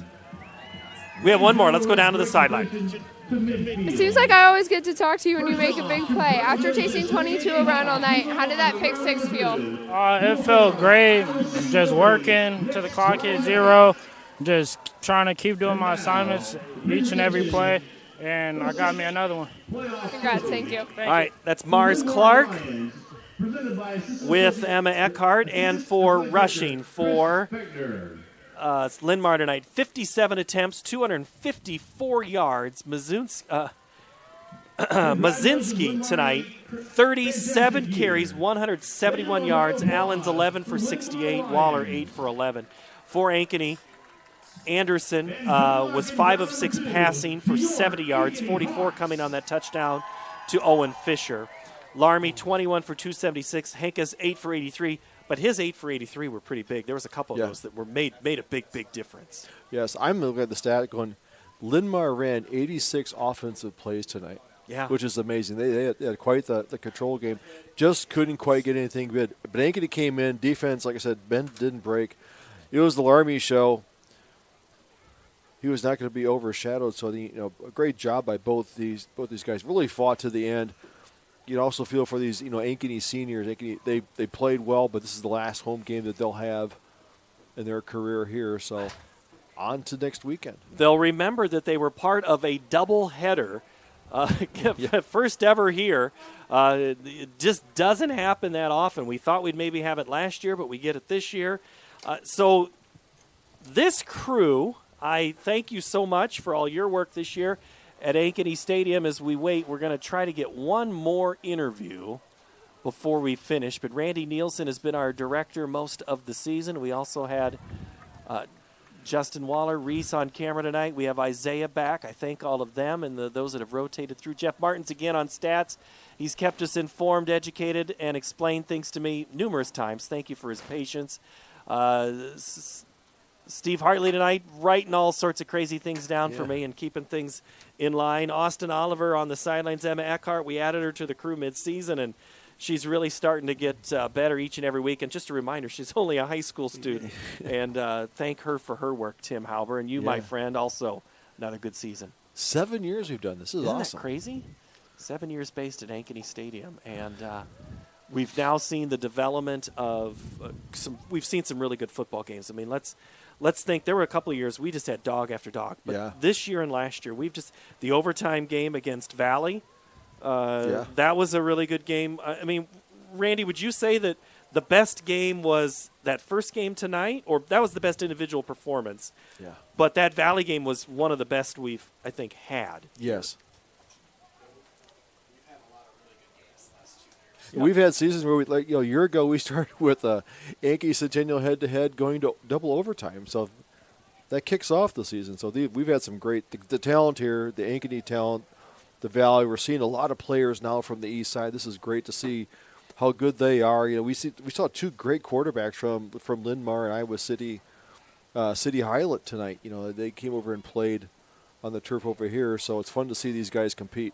We are waiting for Coach Bauer to break the huddle. It's like he doesn't want this night to end. He's talking to these guys, and there's a whole lot of those guys going, hey, man, just get me off the field. It is time for me to get inside and get warm. Linn-Mar will make the trip home to the Cedar Rapids, Marion area. Let's go down to Emma Eckhart. Okay. Coach, you had one of the best weeks of practice. You gave up some yards but played a complete game. Tell me about the character of this team. It's very good. Great kids. This week of practice showed offense as our best game of the year against a good team. Obviously, the offensive line, Daniel Army, they couldn't be stopped tonight, so it was fun to see. Do you think that this is step one in your team, believing that they can come back in another state final? Obviously, yeah, it's step one. Now, step two is next week, and it's against Liberty, who already beat us once, so we'll have that in the back of our mind. Yeah. Congratulations. Thank you. Thank you. All right, thank you, Coach Bauer, for all of your time, and I also want to thank the Linn-Mar coaches of Sam Martins and Chad Tompkins for their work in helping our prepare and all the coaches this season. We will see how things shake up, but Tim, for the final time here from Ankeny Stadium, final thoughts? How can we be at week 10 already? We just started. It feels like it's the middle of October. No, this has been a great season. It's always a blast, and I appreciate the work you guys do. It's always fun. It's not work. It's just it's a fun place to be. Hanging out on a Friday night, Tim. Thank you so very much. All the rest of you on the crew, thank you very much for watching all night and all season. Ankeny and Centennial both win tonight. So long for the final time in 2024. Stay tuned to our social media channels for CISN to tell you what our coverage plan is for next week. But for now, Ankeny beats Linn-Mar 47-21. Good night from Ankeny Stadium.